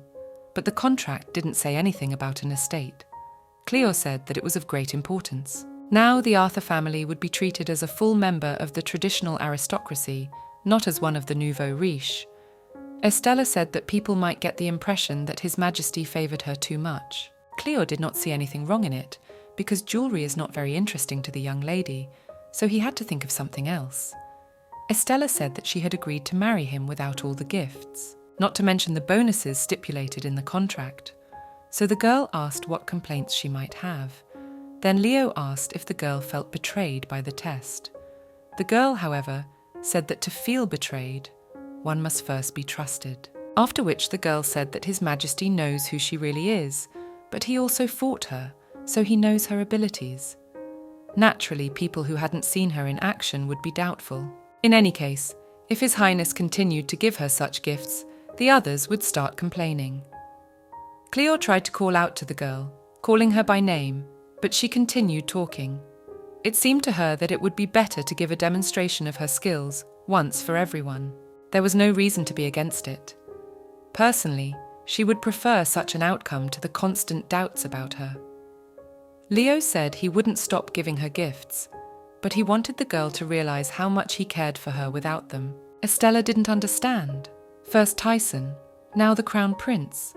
She didn't understand what was wrong with these men. The girl realized that His Majesty was now treating her the same way the Imperial Knight was treating Estin, but she still couldn't trust him. The young lady said that more jewellery from His Highness was too much. Leo had given her more than enough. Then the man said she didn't like jewellery. The young lady answered the man by saying that expensive things are not suitable for everyone. Like the diamond necklace. It's hard to match with the dress, and the aquamarine necklace is too short. It doesn't suit Estella at all. Anyway, a man who dresses in rags and is still a fashion icon of high society. He could never understand the girl's feelings. Then the man asked about the earrings and bracelet, to which the girl replied that the earrings could still fit, but the bracelet would not be suitable for battle. It would only prevent the lady from using the sword more effectively. Remembering, Leo decided to ask the girl about the sword belt. The girl told the man that if her sword was in the same room as her dress, the two women looked as if they were ready to kill the young lady with a look. Estella asked Leo why he was free, reminding him that the engagement ceremony was in a couple of days. Cleo decided to ask about the fact that the girl so disliked spending time with him. The lady told His Majesty that for the next 5 years she would not have a day of rest, so she would want to squeeze the most out of this freedom while the opportunity was there. The man complimented by saying that 5 years that would be spent seeing his face every day. After which he asked if it would be better to get used to it beforehand. The girl honestly admitted that it was hard to relax around His Highness, much harder than he could imagine. Leo asked that it was because he was handsome. Estella realized that the man was right, but he didn't have to say it out loud. Saying that the man knew the girl agreed with his words, he took her by the shoulders and dragged her along. Estella said she truly envied His Majesty's confidence. Leo led the young lady to the dining room. The lady reminded the man that they had dined not too long ago. Leo said they weren't there for lunch, calling for a servant, who brought a box and set it on the table. The man reminded Estella that he had promised her something when they talked about the agreement. Opening the box, the girl saw the dishes, saying that she didn't remember promising a gift of dishes. Leo then said it wasn't just dishes. The girl said she couldn't see that the dishes were made of silver. Then the man said that this dishware was the secret to not falling victim to poisoning, the sacred metal that neutralizes any poison or curse, Lenadium. Lenadium, considered a holy metal, was given to Emperor Alzan by the goddess Severina herself, so that he could protect the human race. The emperor forged spears, swords, and armor. The girl asked if it should be in the museum now. The man said that this metal could only be worked with the help of divine powers, and only then would it be able to protect its master from any dangers. But if Lenadium can't be obtained on its own, and they only have what the goddess granted to humans, it means that Leo has repurposed some things. A shocked Estella couldn't believe what she was hearing. Leo said that the Crown Prince's armor alone wasn't enough to stay alive. Witches and monsters have all but disappeared from the face of the earth, and now the real danger lies in fellow humans. The girl asked if the man had received permission to do so from his father. The man said that ever since he had gotten lost as a boy, his father had always been very concerned about his son's safety. The girl became angry when she guessed that the man himself had decided that this situation gave him the right to melt down national treasures. Leo replied that it was, saying that the treasure was not worth more than the emperor's life. Estella said that makes sense, but it's still crazy. Cleo interjected, "Is it crazy, or is the man just being very practical?" Also, His Majesty added that it's quite practical. There's no way for intruders to replace the set with a fake. And since Lenadium neutralizes any poison and curse, Estella can eat and drink without much fear. The girl asked if His Majesty used these, to which Leo replied that he only made himself cutlery. The main benefit of having a Lenadil spoon was the ability to carry it quietly with him to formal banquets. Cleo said that he had ruined the girl's serene life of laziness, and the least His Majesty could do was to let Estella enjoy her hobby without too many worries. The girl said she usually kept her guard up while eating. Estella realized that she could let her guard down if the dessert was really good. Leo said he didn't mean it that way. He admitted to the girl that he liked to see how much she enjoyed eating. The girl said that when His Majesty said such things, it made it even harder for her to enjoy her food in his presence. Leo said that was just the truth, after which His Highness said it was time to move on to the real gift. At the same moment, the servants started rolling out various kinds of desserts on carts. After which, the man said that it was compensation for the spoiled chocolate cake. Everything that the girls saw was the result of the joint work of all the cooks, not only from the Piella castle, but also from the Crown Prince's castle. Asking if the girl liked these desserts, the young man also asked if all this would make up for the cake that was spoiled earlier.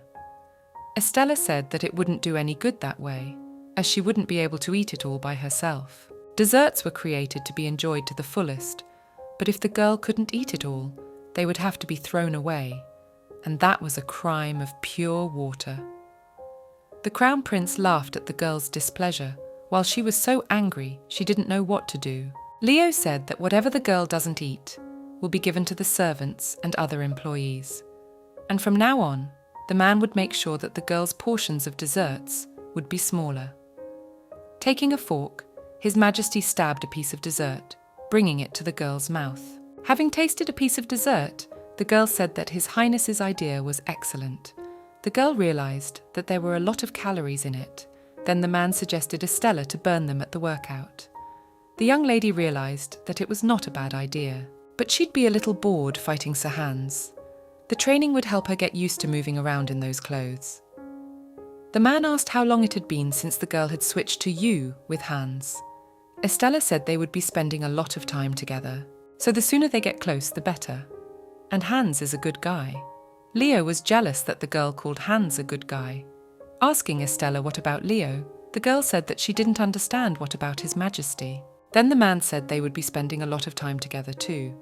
So he asked how long Estella would call him His Highness. The girl said it was just a business deal. Cleo interrupted her, saying that even business partners can be friends. The young lady asked if it was not enough for His Majesty that she would give him 5 years of her life. Leo said that he had already warned the girl that their fates were closely intertwined, and when those 5 years had passed, the man could help the girl live a carefree life. Just need the girl to be a little friendlier to him, because it's not hard. The girl thought that the man was talking about wanting to stay with her even after these 5 years had passed. The girl realized that something was wrong. Even if she ignores it, there's still a lot of weirdness.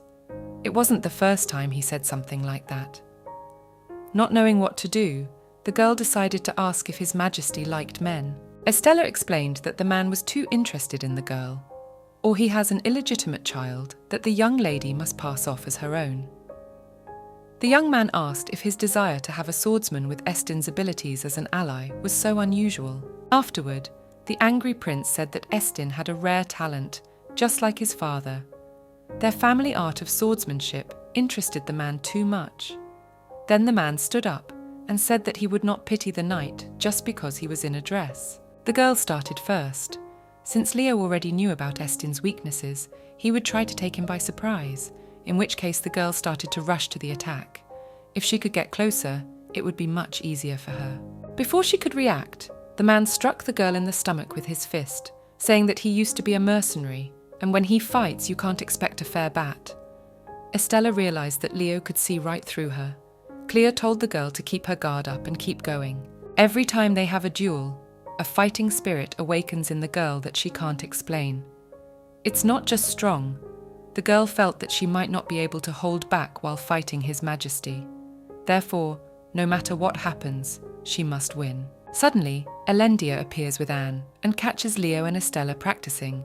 The practitioners notice them, and the Countess immediately orders Anne to prepare a bath for the dirty lady and goes straight to talking to her. Clearly a bit annoyed, the Countess addresses the lady, for she has tried to arrange with her to work out at a certain time, and that she even deigned to take off her shoes with her wig. Estella makes the excuse that she ate a lot of sweets and needs to burn calories. The staff at the manor are of course aware of the girl's short hair, but Elendia worries that someone else might have seen it. She hopes that Estella has not forgotten that she is to report to Viscountess Nias's daughter's tea party at 4 o'clock. Leo stands up for the girl and says that he was the one who suggested the training and that he will be more careful from now on.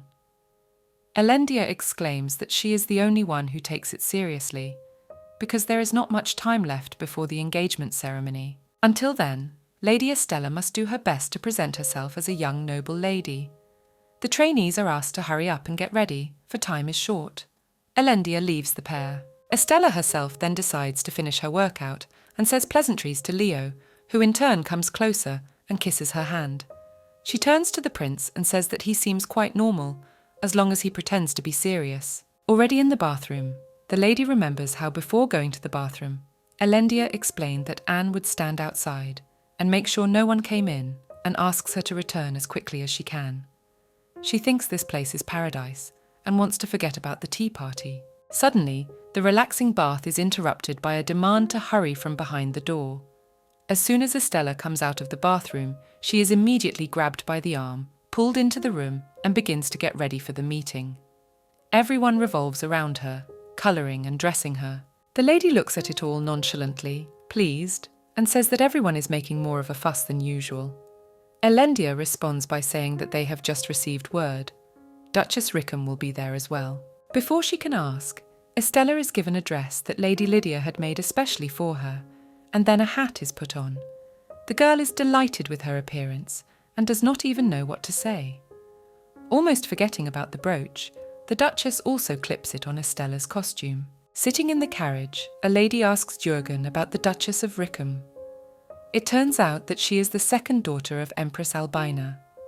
At the age of 17, she married the 56-year-old Duke of Rickham. She was his third wife, but was widowed 8 months later. He continues that most assumed she married him, counting on his influence and wealth to support Prince Isidore in his quest for the throne. But whatever her motives, the age difference caused quite a scandal. She had been a modest and quiet girl before her marriage, but now she had almost dethroned Empress Albina as Queen of Alpenstein's high society. Estella wonders who will eventually inherit the duchy. Jürgen continues that no one has inherited. The illegitimate son, Earl Swinson, was not recognised by the two previous duchesses, so he was unable to take over his father's title, and no one else has enough influence besides him to take the title. Estella asks if the Duke's death was natural. It turns out that officially he died a natural death because he was suffering from a chronic illness, and everyone knew about his drinking. That's why no one saw anything suspicious in his sudden death. The lady keeps asking about her. This time she asks if the Duchess has a lover, but as far as the servant knows, she doesn't. In any case, since her husband is dead, it wouldn't give her any trouble. The girl asks about her sisters. Her older sister, Princess Magia, was originally Empress Albina's successor, but it has been almost 3 years since she decided to disappear after her marriage to Viscount Daniel. As for the younger sister, all that is known is that she is quite withdrawn. When they arrive, another servant greets them and tells the lady that due to the sudden increase in the number of guests, afternoon tea has been moved to the garden and invites her to follow him.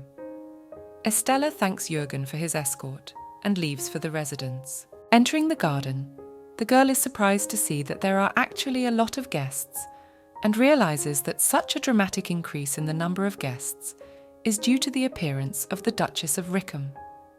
She realizes that the reason for this sudden appearance is a desire to learn more about Estella. The lady realizes that eventually they will have to cross swords, and there is nothing to fear here. The dukes are of course likely to insult her, but the Duchess herself poses no real threat. Lady Neas approaches the girl and greets her. She hopes Estella will enjoy her afternoon tea. Estella thinks the Duchess's appearance has caused her a lot of trouble. Baroness Scarn approaches. She admires a new dress from Lady Lydia. Estella sees that more and more guests are flocking to her. They want to see the engagement ceremony as soon as possible. They are jealous, because being betrothed to the Crown Prince is even beyond their wildest desires.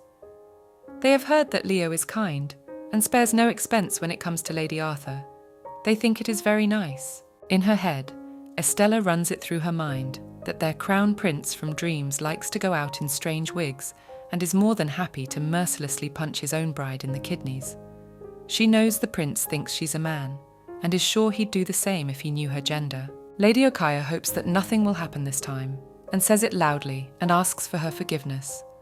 When it comes to someone as charming and noble as the Crown Prince, some people will always enjoy spreading rumours about them. One of the girls says that it is very hard to find a girl that has never been in love with a prince at least once. Suddenly, Rickham appears in the garden. Estella greets her and says it is an honour to see her. The Duchess asks her to introduce her to the other guests. She says she kept nagging her brother for not introducing her to Estella sooner, and is sure the girl knows about his love of doing things his way. She even started to worry that she wouldn't be able to meet the lady before the engagement ceremony. Estella is well acquainted with her brother's character. Rickham asks the girl not to be formal, for after all they will soon be family.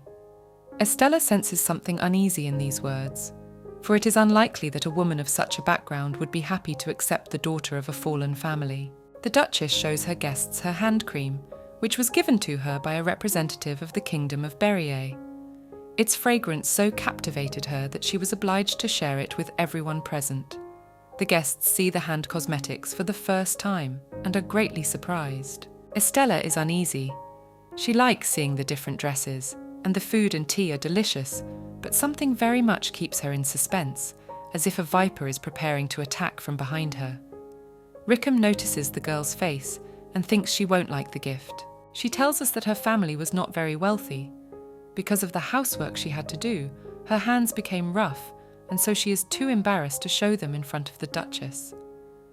The latter says that no one can do anything about their origins. Estella begins to tell her that there are people who grew up in a rich and noble family, but they lack education and refinement.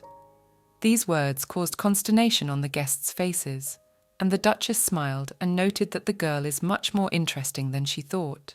The lady sees that no matter how noble and refined Rickham tries to behave, deep down, she is not like that at all. After the tea party at Estella's house, Elendia asks Elendia what is happening at the ceremony and mentions Duchess Rickham. With obvious displeasure on her face, the girl says that she is dazzlingly beautiful, very rich, and belongs to the upper class. That's why she doesn't understand why the Duchess is such a horrible person despite all this. At the end of the day, the girl gives her 1 point. Elendia wondered if Estella had noticed that many people worshipped the land the Duchess walked on. Especially young men, they considered her a goddess. She confessed that she was worried that Estella would fall under the spell of Rickham too. Elendia warns the lady that she will prepare a bath and leave her to rest for a while. Estella is pretty exhausted. She looks at herself in the mirror and thinks about everything she has been through during the day. Of course, she likes beautiful people, and is starting to like being beautiful more and more, but she can't help but feel a little sad, because Countess Bartholomew still has no suspicions about her true gender. She looks at her hands. They are indeed rough.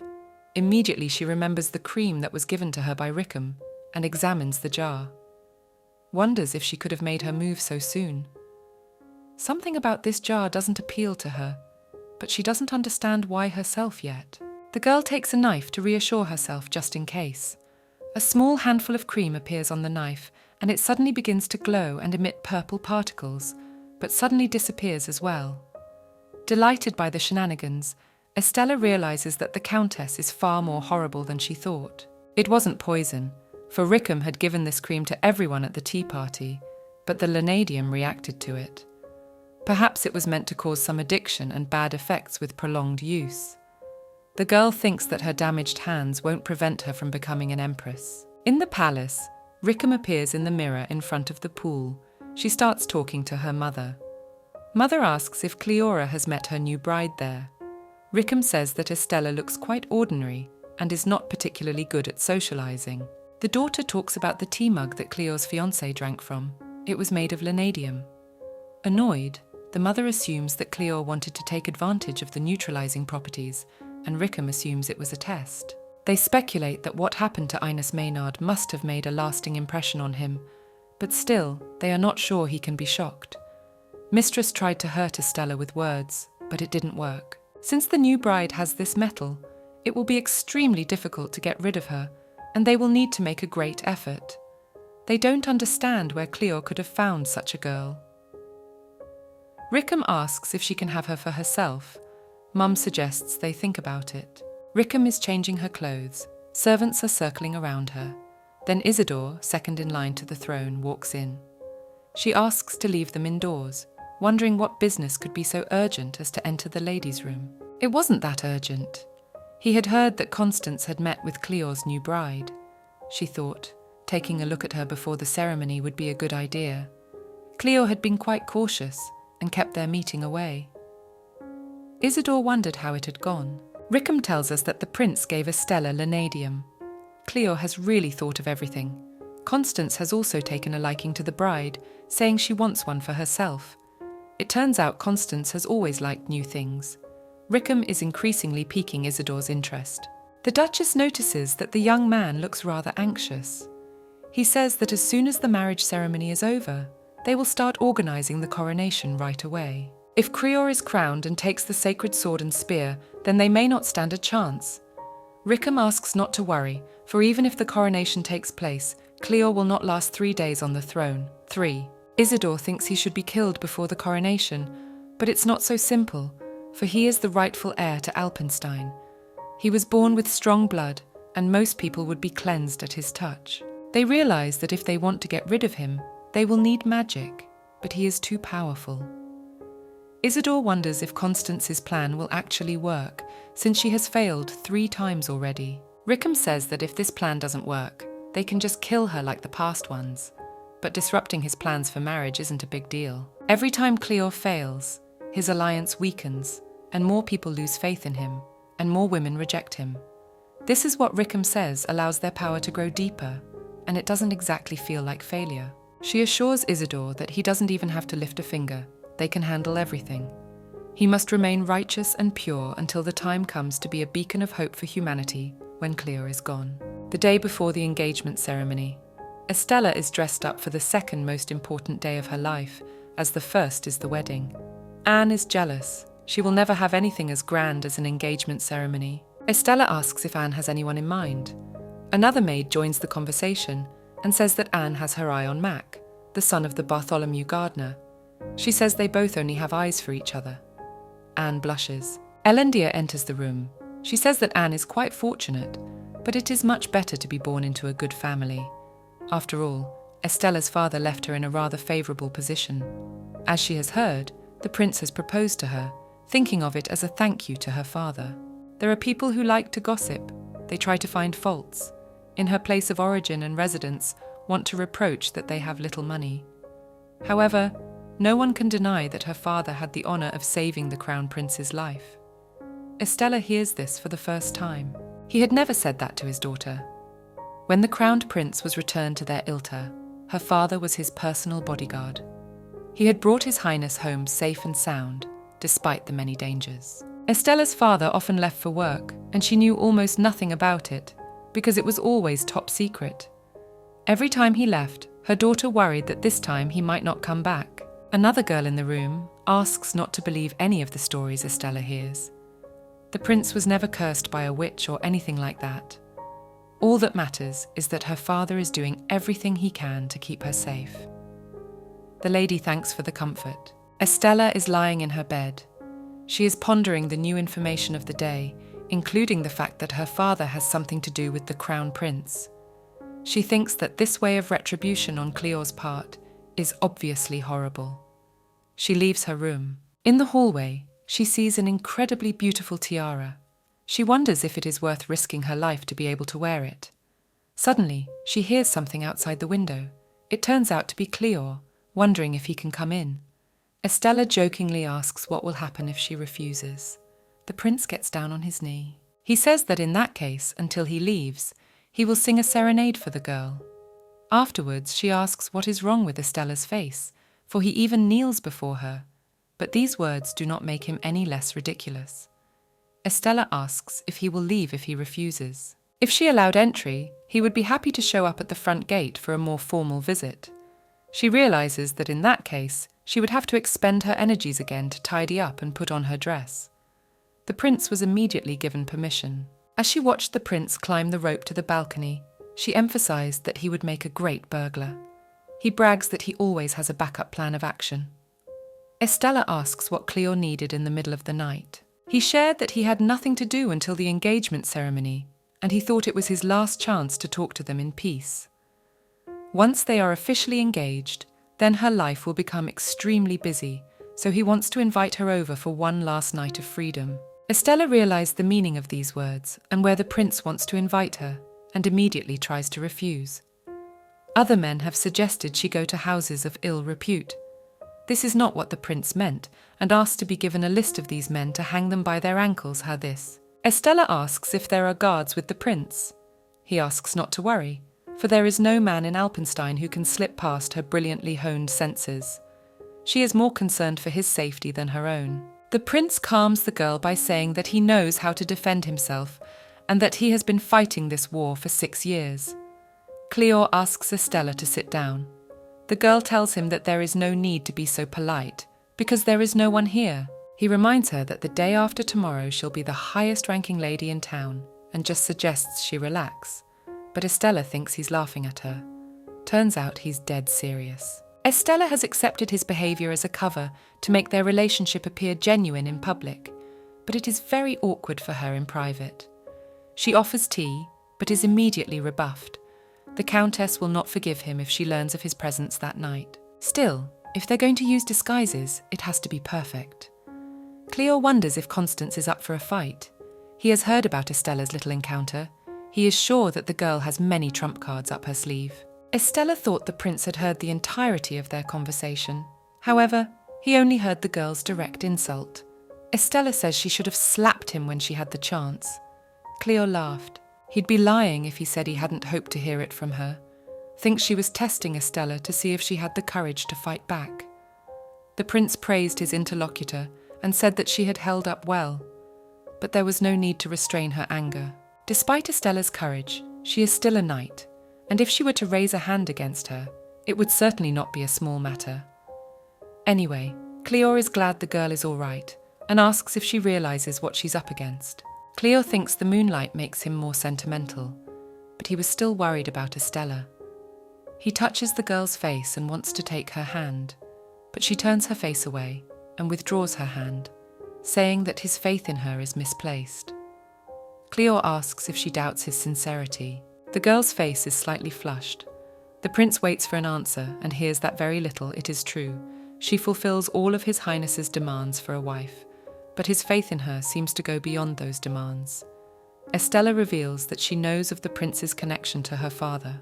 All would be fine, but the prince did not deign to come to the funeral. Cleo asks if that upset her. Today she learned that her father saved his life and concludes that they deliberately concealed their relationship. Cleo begins to make excuses. They hadn't done it intentionally, and he'd basically assumed she knew all about it. At first he even wondered if he had warned her to avoid him. Estella wondered if that was the reason why the prince was so kind to her. He wondered if she would accept his truth as it was in this case. He offered Sir Raskan all sorts of rewards for serving him, but he was adamant about taking sides. Estella asks, and raises her tone a bit, for even though the prince owed her father his life, he thought it would be a good idea to drag his son into all this factional politics. Cleo merely intended to respect her father's wishes, and that was why he didn't attend the funeral. But then, how could he look the other way after encountering such a treasure in Edward Forest? He couldn't pass up the opportunity to have such a malleable instrument fall right into Estella's hands. He has never perceived her in that way. He has given the girl generous gifts. He asks if that is not enough. Estella continues that she wouldn't call it unsatisfactory. Essentially, Sir Raskan wanted her to be able to choose for herself how to live her life. If his father agreed to serve the prince, strengthened his influence, and restored the Arthur family, then his children would also live tied to the expectations of that family. If he had taken the title, Estella Arthur would have been a noble lady, and Estin Arthur would have been the heir. In that case, both would have to justify their position in society. Cleo says that her father was sure that if he did not shackle her in this way, she could rise even higher than he did. Estella thought that since he said that, she could never rise higher than him. The position of Empress might be higher than an imperial knight, but she hasn't earned the position, and it's really unrealistic. Cleo asks if Sir Arthur will become his loyal knight. This sounds much more appealing to the girl than the whole Empress thing. However, the prince says it's too late for that. Estella asks if he realizes that she has no ambitions. Cleo's face changes and asks not to talk like that. The art of swordsmanship like Estella's cannot be acquired without ambition. She may be easy to please, but when it comes to the sword, he can tell that all her passion surpasses most. He may not have been completely serious in his intention, but a prince wouldn't mess with anyone like that. He tells the girl that she's vital to his survival, and so she needs to stay strong, even if he hates being an empress. Estella doesn't understand what this give and take is, so she asks not to worry. She has no complaints. Cleo asks not to forget that it is her services that he desires. She should value herself more, and she is worth much more than she thinks. Cleo says she's never that kind to people who don't deserve it, not to mention that she's much prettier and kinder than that snake Constance. Estella's face is flushed red. She doesn't know how to react and thanks for the words. Suddenly, a bluebird appears and says it has a report for the prince. There was a fire in the Crown Prince's palace, according to the bird. They managed to put it out before it spread. The cause was apparently the maids who spontaneously combusted. Estella interjects with concern on her face. It turns out this happens from time to time once a certain person deems their spies useless. Instead of running away, they are set on fire. It's a curse of sorts. As the influence grows, then there are more spies. Cleo begins to suspect that Empress Albina may actually be a witch. Estella is surprised that a witch can pretend to be a human. So not just a human, but a nobleman. Witches are different from mermaids and sirens, and you can't tell a human from a witch by appearance alone. It was only after us that the prince became convinced that such a thing was possible. Estella asks how he guessed. He could sense it. Of course, that's not enough, so he led her to the Kealalkan trees. She was so scared then that he even began to doubt the guess, but the trees recognized her identity. The girl also got a strange feeling from the Duchess of Rickham. Cleo says nothing escapes Estella. Many people don't notice until they are attacked. So far, they have no evidence against Albina and Constance. The prince asks the girl if she has told anyone else about Enos. She hasn't. It would tarnish her memory irreparably if it came out in public, so she's only told her father, Estella being the only one who still knows about it. Now that he has told her the most important thing he knows, there is no escape from it all for her anymore. Estella is certain that the chance for her to escape everything is long gone. If Further Majesty is truly sorry, she is ready to accept monetary compensation. Cleo says that she is indeed Daddy's little girl and offers a fine sword in lieu of money. She would prefer gems, of course, but the sword will be more useful to her now. Before leaving, the prince says he is already preparing a suitable gift.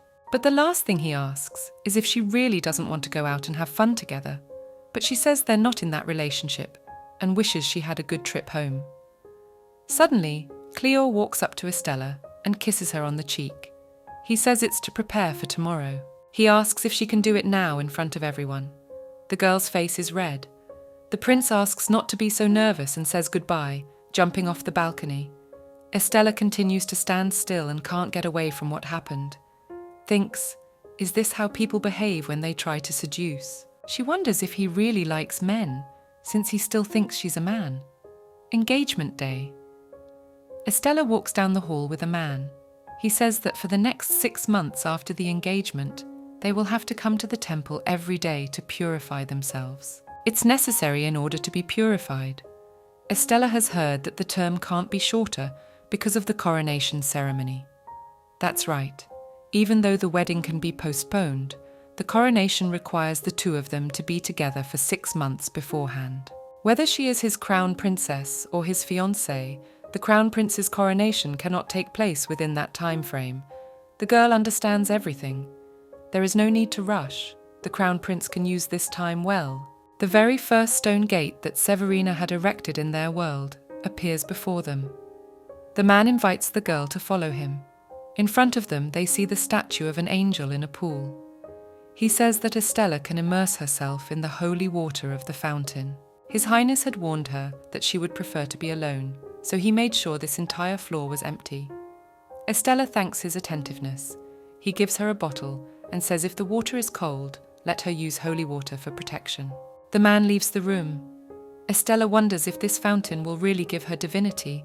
Of course she believes in divine magic and the power of holy water.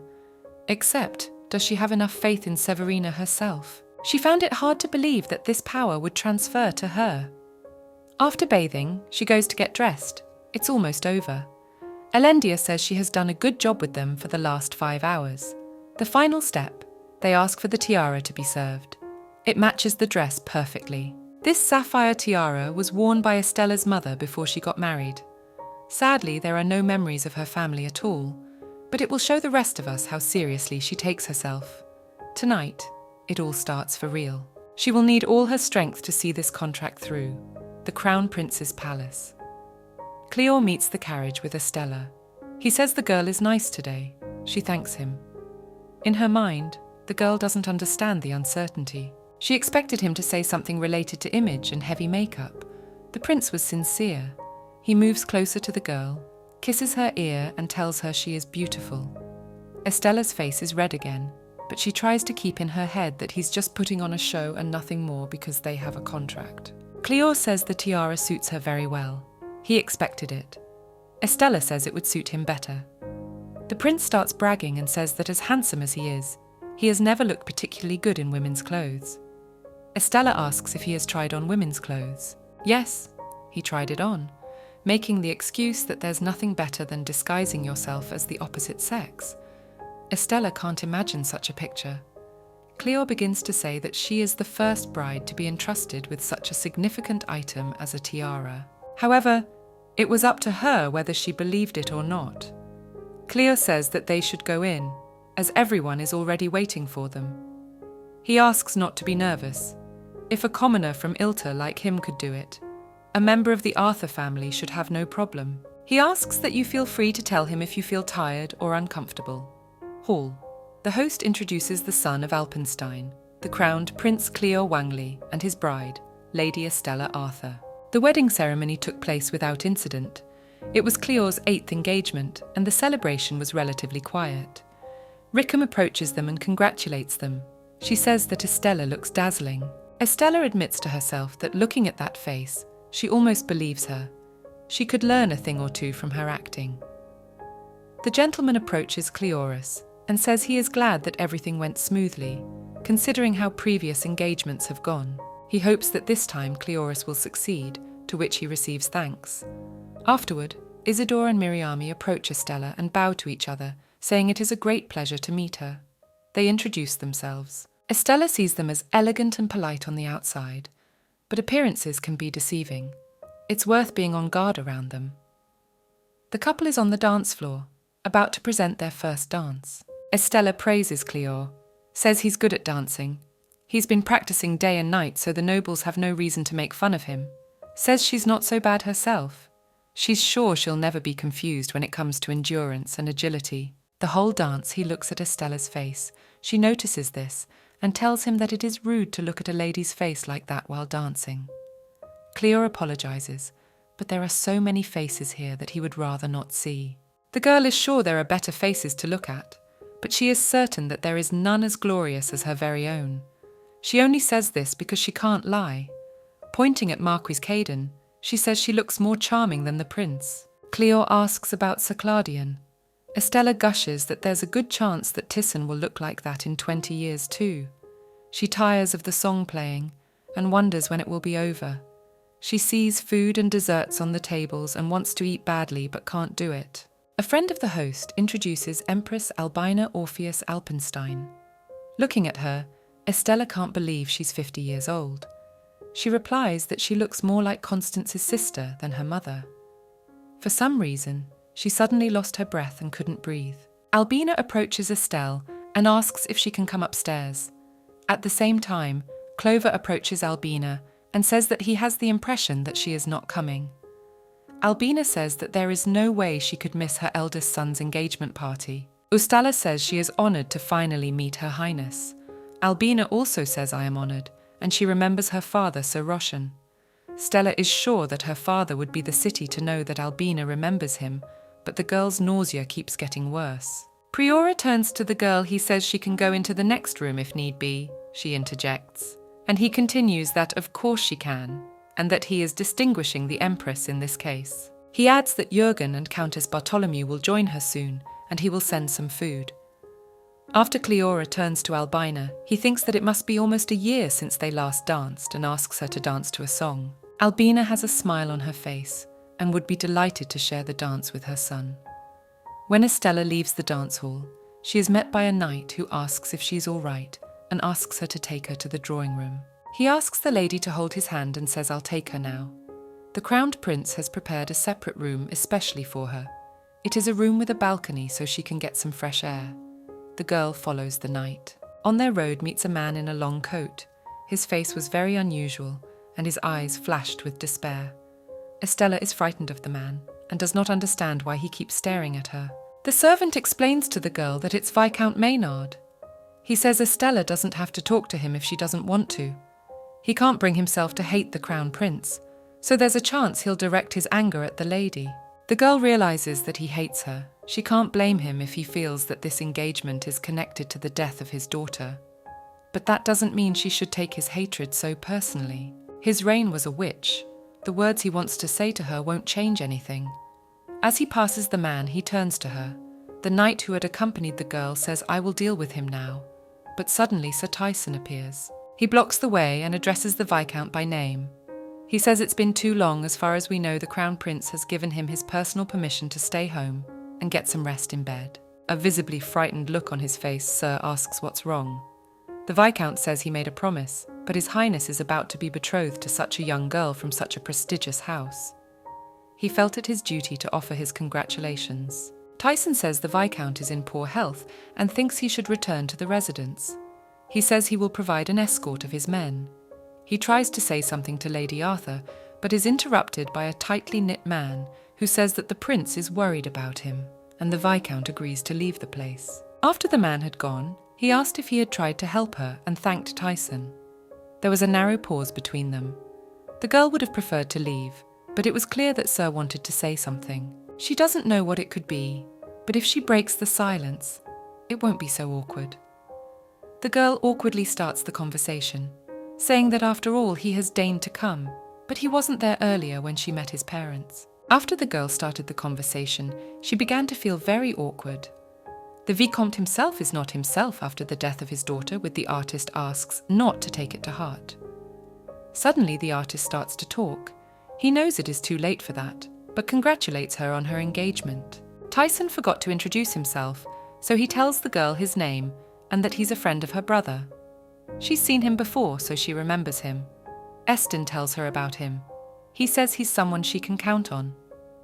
Tisson's surprised. The man is sure that the Crown Prince treats the girl well, and she gets everything, but he thinks she must miss her brother after being sent so far away. The girl thinks so.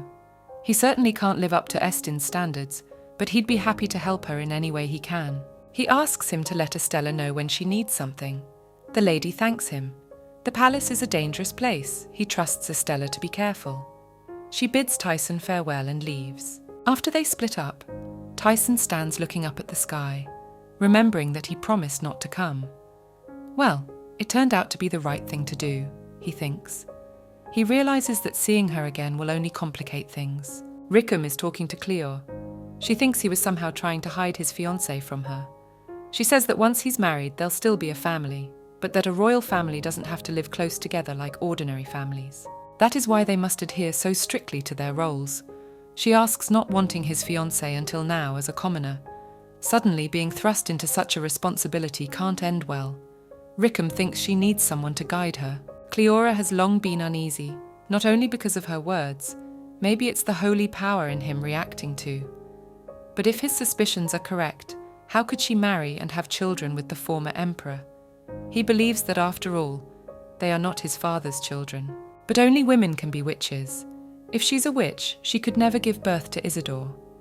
As for her 3 daughters, that makes them witches too. But only he has a bad feeling about Constance. It's just like Priest Bernardio said. She's just someone who's studied the magic of witches.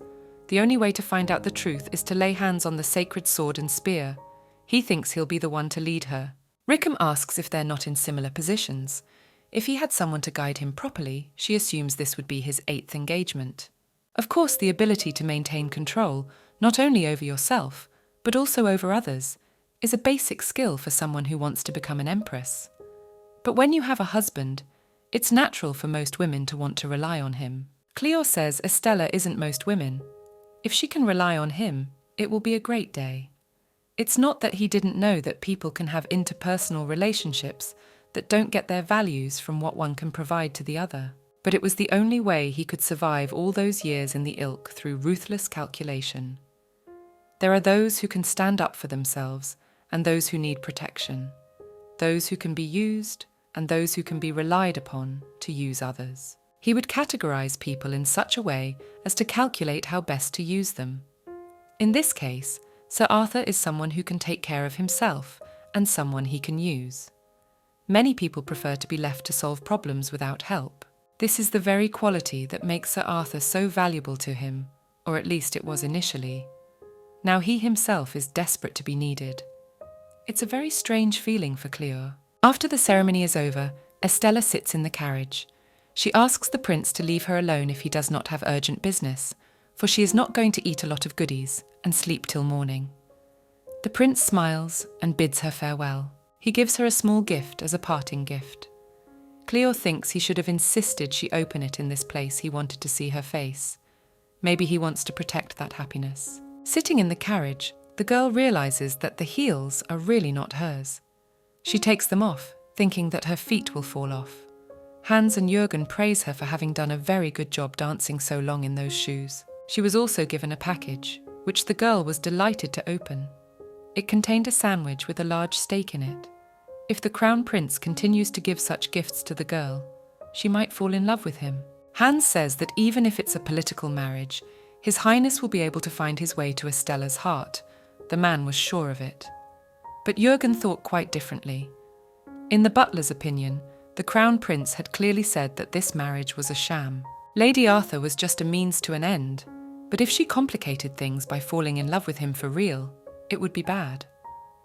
The girl said, noticing Jürgen's hesitation, that it was just a joke, and she had no intention of falling in love with His Majesty.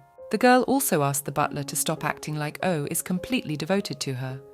Obviously, this is a pretense that is very annoying. As long as her interests coincide with those of His Highness, she can trust his loyal servant. And that's more than enough. Hans said that the young lady was incredible because she was frank. He did not think it was possible at her age, to which the girl replied that there was nothing incredible about it. The girl offered to practice tomorrow with Sir Heinz. The girl said that the last 3 days had been spent preparing her image for the ceremony, and she was already stiff without any exertion. Heinz then said he should prepare himself to add another loss to his record. The girl didn't understand why the corset was choking her so much. One sandwich shouldn't have made her stomach bigger. While Estella was wondering why she was throwing up, the carriage slowed down abruptly. Not realizing what was happening, Heinz looked out the window, asking what was wrong. One of the knights replied that they were surrounded. Heinz ordered Estella to stay inside, and he went out, telling the men who had surrounded them to show themselves and identify themselves. When she closed her eyes, she realized that about 50 men had dismounted and bared their swords. The girl realized that there were horses with the men. That only meant that the men surrounding them were knights. The girl did not feel the vitality of any of them, as she had felt from Viscount Maynard. Heinz shouted if people knew who was inside the carriage. Jürgen was pounding with fear. Seeing this, Estella asked the butler to hand her the Crown Prince's gift, which lay under the young man's seat. Giving the girl a sword, Jürgen blocked the exit from the carriage with himself. The girl shouted at Jürgen to get out of the way. The butler said he wouldn't leave. Even if the men kill them all, as long as Estella is alive, they will come out victorious. The young lady said that if Jürgen thinks so, they have already lost. Staying in the carriage is a death sentence. The Crown Prince had not dragged the girl into this, so that she could sit idly by and be killed in the carriage. Pushing the man aside, the girl swung the carriage doors open. The young miss stepped out of the carriage. Estella took out the Crown Prince's gift, a sword forged by her grandfather. Her father had been forced to sell it to pay off the family's debts. The girl couldn't imagine taking possession of the sword again. The blade is newly sharpened. That means His Majesty assumed she'd use it. They had lost 2 from the stranger's 9, and the man who didn't wield a sword was the one Estella was thinking of. The girl breathed easier. She had come into the world to dance not in ballrooms, but in battle. And if all 50 people are her enemies, she will slaughter them all. If she were asked if she had the courage to kill people. The girl thinks she still wouldn't be able to give a definite answer, but she's not so helpless that she wouldn't fight back against those who want her dead, and not cowardly enough to run away when necessary. The girl realized that the knights were too slow for her. She saw their every move, so she quickly dispatched each one in her way. Every time she swung her sword, the spirit of battle enveloped the girl. This is what the young lady was born to do. The Crown Prince sits in the ballroom, where people everywhere are talking and whispering about Estella. Hearing all their words, Leo realizes how pompous and smug the nobles are. It's no use starting a conflict. They'll only bully harder. A man enters the room, saying that the only reason Estella was so great was because she was missing something. The yellow-eyed man said that such words hinted at the Crown Prince's lack of honor. After that, the newly arrived bowed before His Majesty, asking for forgiveness. Leo then asked with a smile on his face why Lady Arthur and him were so suitable for each other. With so many faults, he and Estella would need help from fine gentlemen like them. An incompetent liege lord is the blessing of an ambitious vassal. Asking Duke Rounds if His Majesty's assertion was true, the Duke began to speak. The man said he wished His Highness would stop making such sharp jokes. The only support they should be providing is organising and managing grand events that are too big for you. Playing chess, the Duke is about to make a move with his knight. Letting go of the piece, it is intercepted by the girl, saying that her brother prefers to think ahead and attack while the opponent retreats, so Rounds should play more aggressively. The man asked the girl why she had come. His Majesty's sister said she came to see if anything was wrong. Leo replied that if something was wrong, he would have told her. Whereupon the young lady said that she had come to interrupt her brother's game. The man asked what for. The girl told Leo that Lady Arthur seemed very sincere. After that, the girl said to take care of his fiancée, as Cleo's sister liked her a lot. The young lady added that it would be quite embarrassing if she died the night after her engagement. Leo tells the Duke not to worry.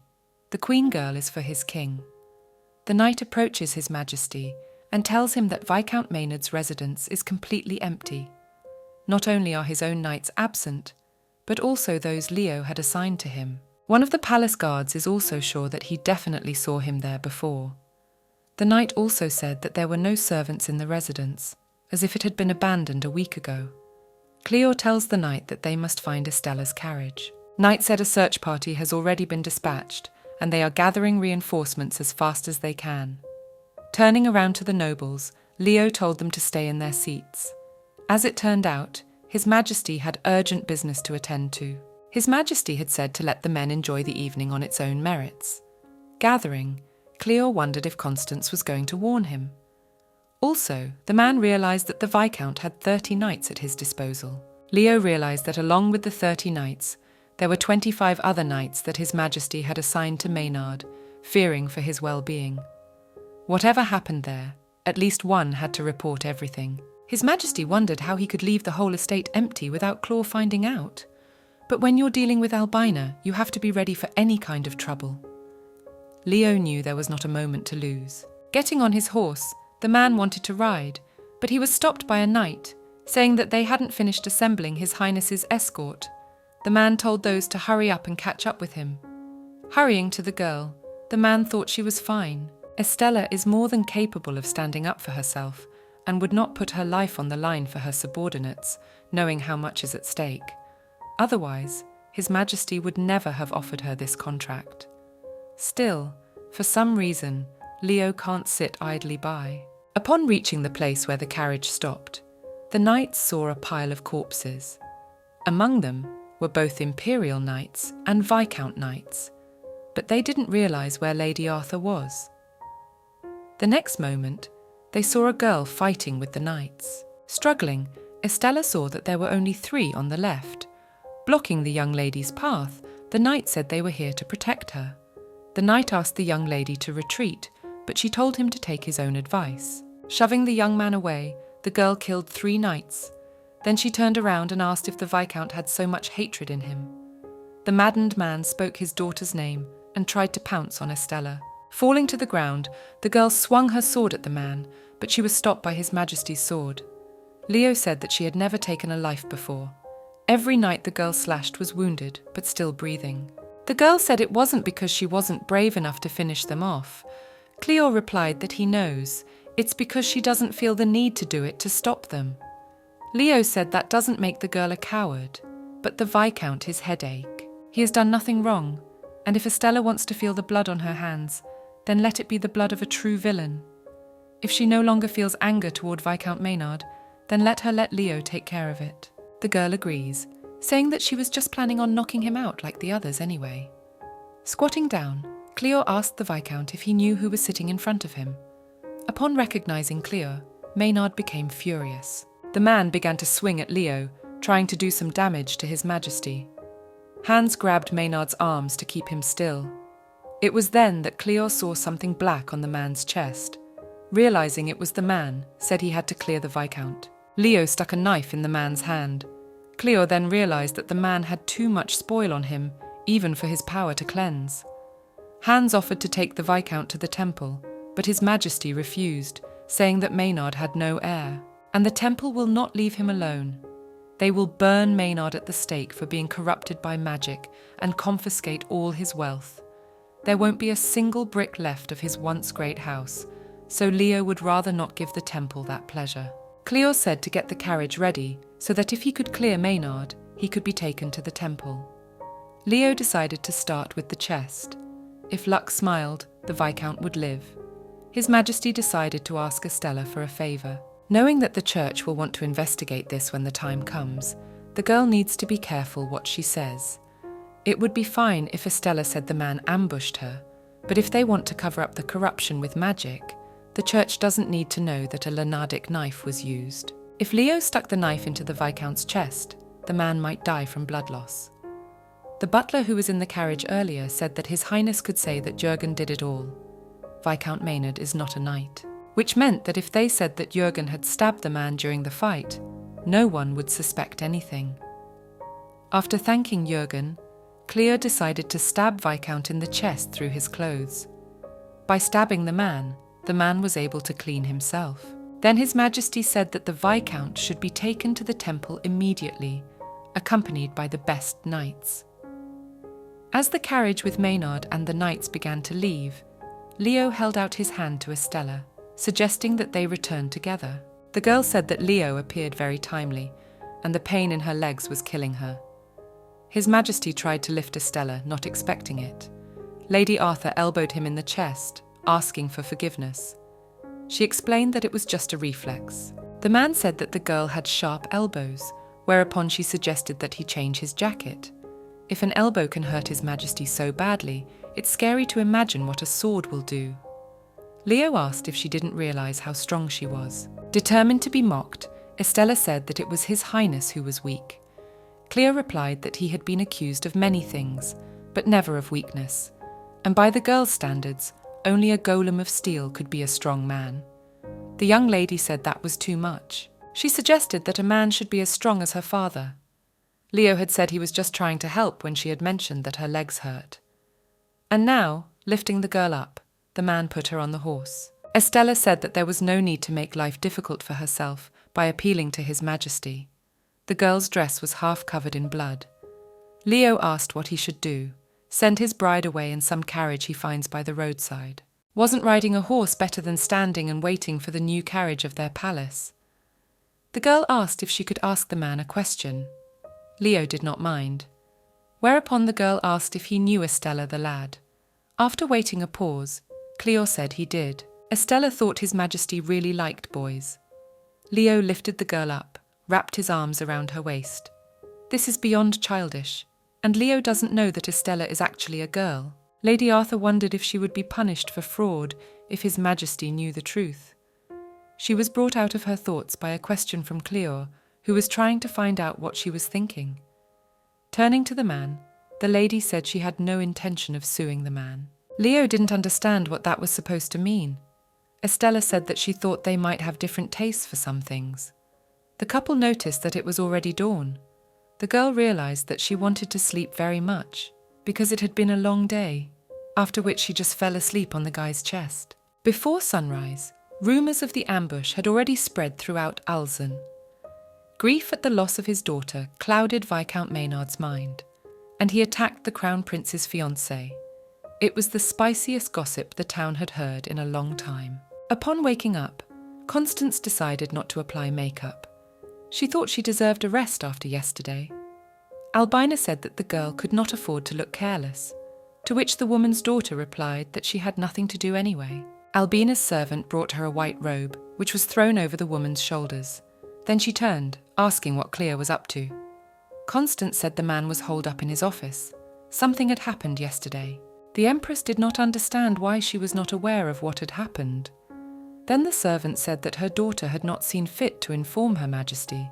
After all, it was only a small nuisance. Albina said whether it was the Viscount or a 6-year-old street kid, an attempt on the life of the future Empress implies treason. The Empress said for Constance to give Lady Arthur the necklace and her condolences. Treatment with holy magic throughout the night has paid off, and the men have managed to save Viscount's life. For now, however, the man remains unconscious. A young man present in the room said that it won't be long before someone declares Maynard treasonous after all. They also learned that Marquis Hassif had spent the night at Count Nagran's residence, while Countess Nagran was in Empress Albina's twilight room. Archibald's clubhouse also had lights on all night. There was also a constant flow of people in Caleb's mansion. This incident was intended to destabilize the already fragile balance that Cleo had established. After ascending the throne, his original supporters consisted of the prestigious Archibald Club, but after his brides, starting with the Duke of Offold's daughter, began to die one by one. The relationship faltered, and his influence over them naturally declined. The nouveau riche Calebs thought this was their chance. But because their family names lacked the same prestige as traditional nobles, they could not offer their daughters as potential brides. The minor houses united under the wing of Viscount Maynard, with the intention of keeping both the Archibalds and the Calebs in check. That is, the execution of the Viscount would deprive His Majesty of all hope of their support. However, there is also no argument for keeping him alive. Jurgen said that His Highness has no other choice. We should execute Viscount. Leo decided to wait for Maynard to awaken. They need to at least get a statement from the man and consult with Count Arthur. If the Viscount cannot provide evidence of Empress Albina's involvement in this case, or anything that might exonerate him, then they cannot argue that he had no intention of harming Lady Arthur. Even if Viscount survives, he can't go into politics. Jurgen said that no matter what, they needed to find someone to replace Viscount. The butler then asked if Leo would summon Count Arthur to the capital. His Majesty said it would buy them some time. Besides, there are things he needs to discuss with the Earl. Now they need to decide what they can do immediately. Jurgen decided that they should seal the residence. And the Viscount's fortune, as well as tracking down his servants. It's about the castle and the business in Semonide. If Maynard doesn't wake up in a couple of days, they'll consider another course of action, Jurgen added, saying that the longer this dragged on, the worse His Highness's situation would become. Perhaps Leo should have let him die. One of those present asked if the Viscount woke up and testified. Wouldn't that change everything? Then Cleo said that without proof, his words were worthless. Not only Albina, but the Archibalds and Calebs would want to sink their teeth in. After what His Majesty said, the man said they would need proof. Leo said there would be no proof. He realized that Albina and Constance had taken care of that. The man said they should proceed on the assumption that they would be surrounded by enemies on all sides. Just as Jurgen had said, if that didn't work, they should kill the Viscount. Ebenezer was told to make a list of pros and cons of keeping the Viscountship, depending on whether he survived or died. Leo then asked Jurgen who would inherit the title if the Viscount died. Without thinking for long, the butler decided. Jurgen thinks Sir Gerald Lennox, baronet in the Lorentz civil service, might inherit the title. Cleo said to find out everything the butler can about him, but to be careful, and the workers must rest before they begin their work. Leo asked what the chances were that Viscount Maynard would regain consciousness.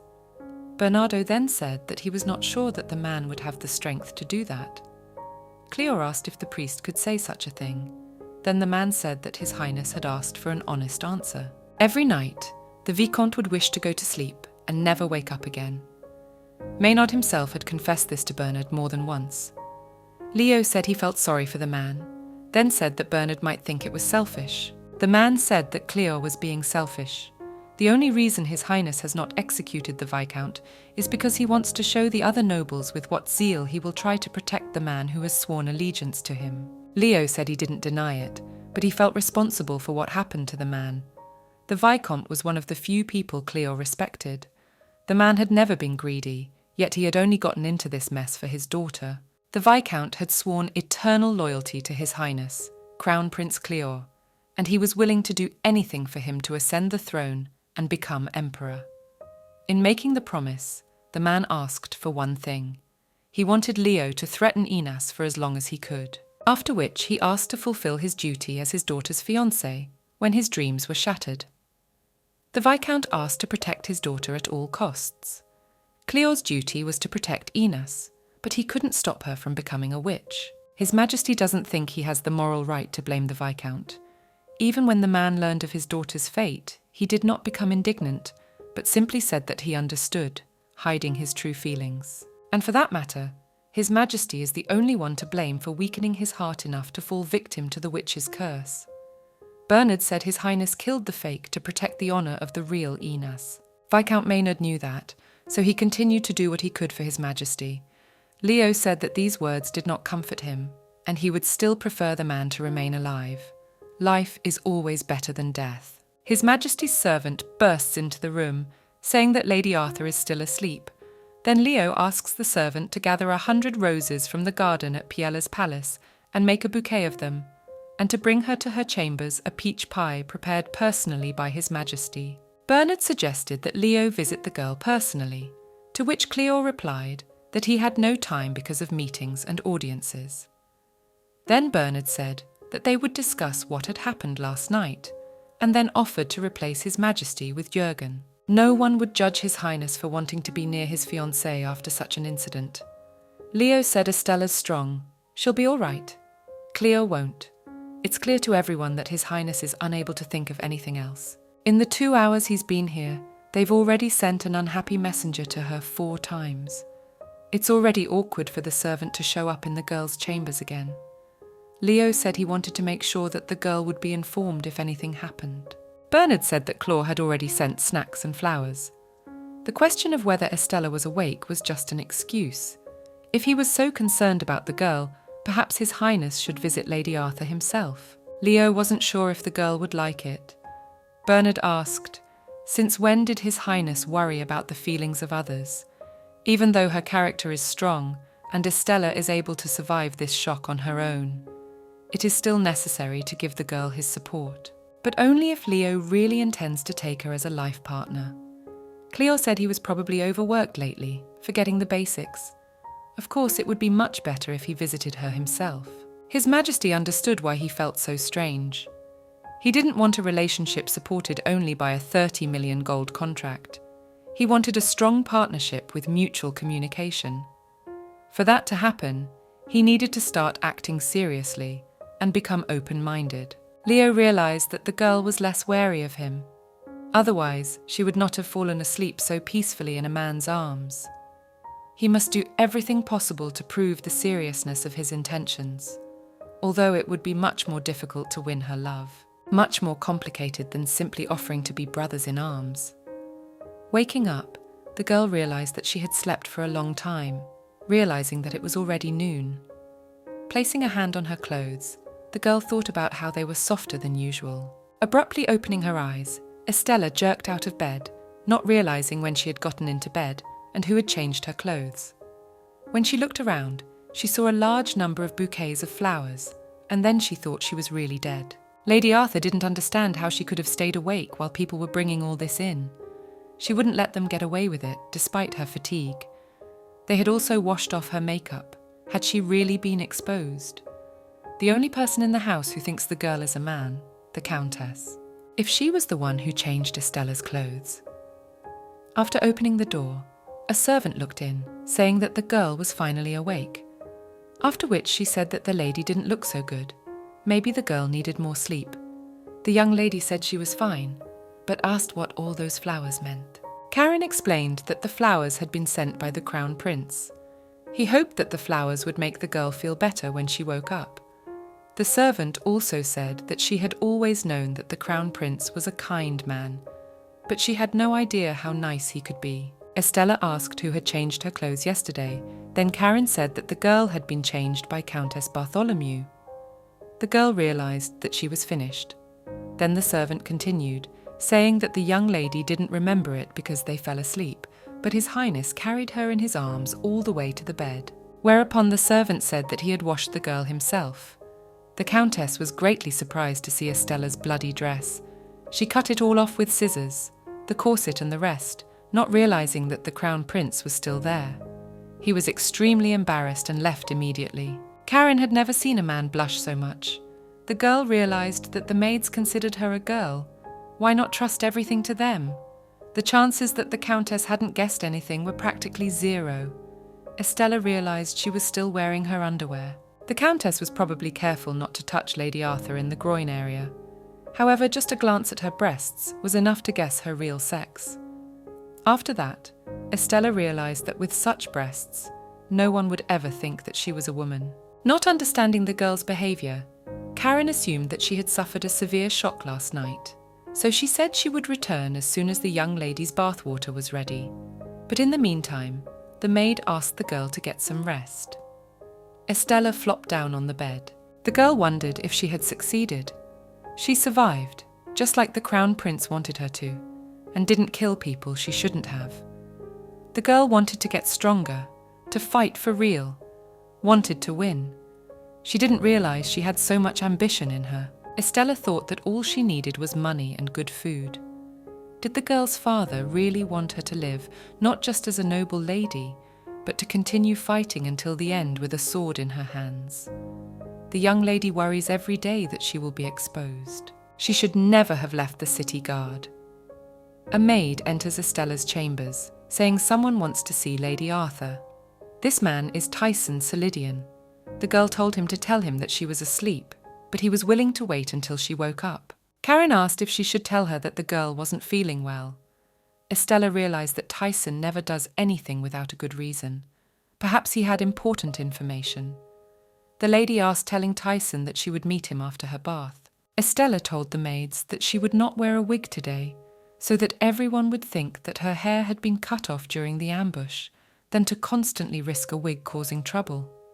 Also, the girl asked not to tighten her corset too much. Tisson stood in the hallway. Turning around, he saw Lady Arthur coming down. The boy asked what was wrong with the girl's hair. The girl was confused, afraid he would recognize her with her short hair. She thought she was safe, since he hadn't guessed anything before. Tisson also said that the girl has a pale complexion, explaining that she was shocked yesterday. Estella then said that she was just tired. The lady was embarrassed to tell the man that she was just bad at applying makeup. The man said that he should have escorted the Viscount out in person, and then report back to his superiors. Estella thought that the boy was not in love with her after all. She didn't understand why Tisson looked so angry, as if he was ready to rush into battle at any moment. The lady figured he'd come to ask for a workout. After hearing how she'd massacred 30 knights, Estella told the man to calm down. The man switched to yelling, asking if His Highness was neglecting her and why he left her alone today. The girl said that the Crown Prince is a busy man. Afterward, she asked him to let go of her hand. The man said he knew Estella put up with a lot for Estin's sake, but did she need to keep putting up with it? Tisson had seen the pain on the lady's face since yesterday. Estin is not the kind of man who uses people for his own gain. The girl told the man to be more polite and let go of her hand. Tisson apologized to the girl, saying that he only wished that she was safe and to be happy. Tisson said he thought His Highness would be able to provide all the conditions, and if Estella was content, it would also be enough for him to simply swear allegiance to her as an imperial knight. However, the man asked if the girl needed to be with the prince. The girl did not understand what the imperial knight was saying, but Tisson continued, saying that he knew that breaking the engagement would do great damage to the girl's honor, but it was about her safety. The boy asked if the girl could change her mind. Tisson also said that he is far from perfect, but if Estella lets him, he will never let her go.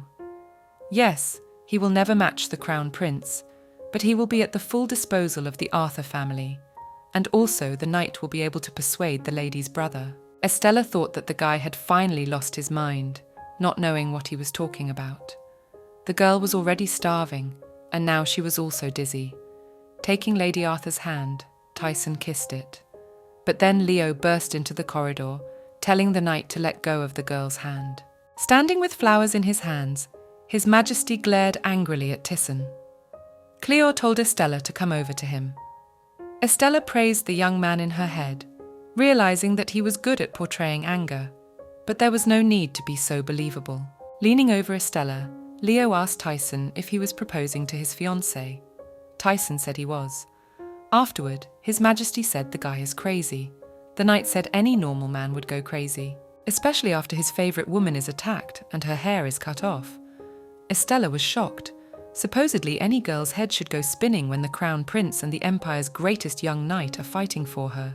But one of them likes guys, and the other is her friend from a long time ago, and the girl's head is already hurting from stress. Leo told Tisson that he doesn't know anything about Estella. Tisson said that His Majesty couldn't even protect the girl, and left alone tonight. My lady has a strong heart and will to get through these difficulties, but she does not have to put up with such treatment. Leo then asked if Tisson thought it was acceptable to pressure her to break the engagement, knowing full well the damage it would do to her reputation and honor. Tisson said that at least he would not abandon the girl like his majesty, whereupon the knight said that if my lady wished, he would never leave her. The girl realized that the guy completely lost his head. Previously, he criticized her for lack of ambition, and now he is trying hard to destroy his own career. Angry, Leo decided to throw down the gauntlet, challenging the young man to a battle. But the man was interrupted by Estella, who caught the glove, then told them not to do it. They are going too far. After that, the girl asked His Highness if he was really going to challenge the guy to a duel. Leo said that the only one who had gone too far here was Sir Cerlidon. Then His Majesty said that the Marquis of Caden would be held responsible for what had happened. Tisson said he acted as his heart told him to. Now he would gladly do whatever they saw fit, be it a duel or his resignation. Whatever the case, Tisson is a grown man, and this has nothing to do with his father. The girl stood in the middle of the men, telling them both to stop. Estella said she knew that Tisson's proposal came from a pure heart, chivalrous nobility, and concern for the girl, but she had to point out that this rashness made her doubt the young man's pure intentions. The girl has heard many vilifying comments since she agreed to this engagement, and if it wasn't for His Highness's unique situation, she's sure she would have heard many more. If she decides to drop everything, this will be the prince's 8th failed engagement, and for the rest of her life, she would be criticized. Tisson then asked if there was a better way than a second marriage to end the criticism, so she didn't have to continue to stay in Ulzen. The girl then asked if the guy wanted her to explain to her brother how he refused, giving up his promising knightly future because of him and his sister. Estella appreciates the knight's goodwill towards her and the depth of his friendship with her brother, but such compassion and friendship are not enough to risk his life. She doesn't know what fantasies Tisson might be writing about her, but he must know that she has allied herself with the Crown Prince in pursuit of her own goals. Goals that Sir Cerlidon will not be able to help the girl achieve. Whereupon Estella asked that the young man leave. Tisson said he spoke sincerely and did so solely out of concern for her happiness and well-being. He never intended to make her uncomfortable. After apologizing, the man left. Leo hugged the girl tightly from the back. Estella reminded him that Tisson had left, to which the man said he knew it. The girl said that there was no need to continue the spectacle. Leo said that it wasn't a performance at all. It was his way of expressing his affection. The lady threatened His Majesty that if he did not let her go, she would throw the bouquet on the floor, to which Cleo said he would scatter the fallen petals on the girl's bed. Leo wondered who Tisson was to the girl. After a long conversation, the man asked why the girl didn't fall for his feelings. Then Estella said that she and the young man were different people.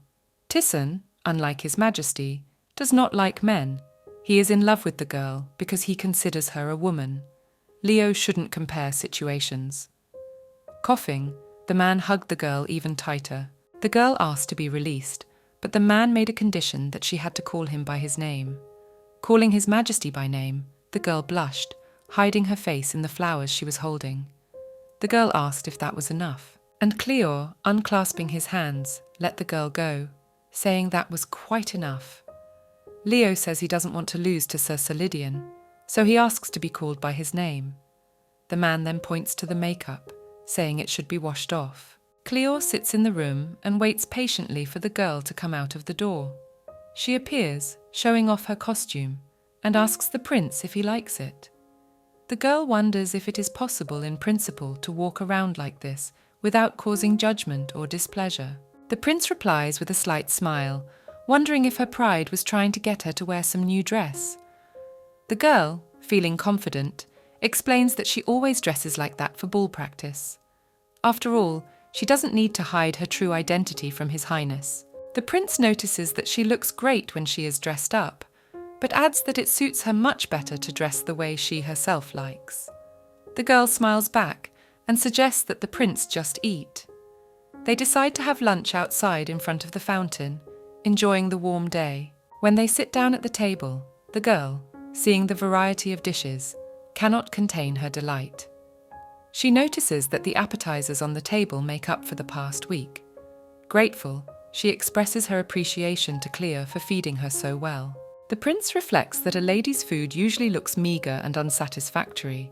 His own food is always good, he thinks, but he also realizes that Estella must be thin and pale.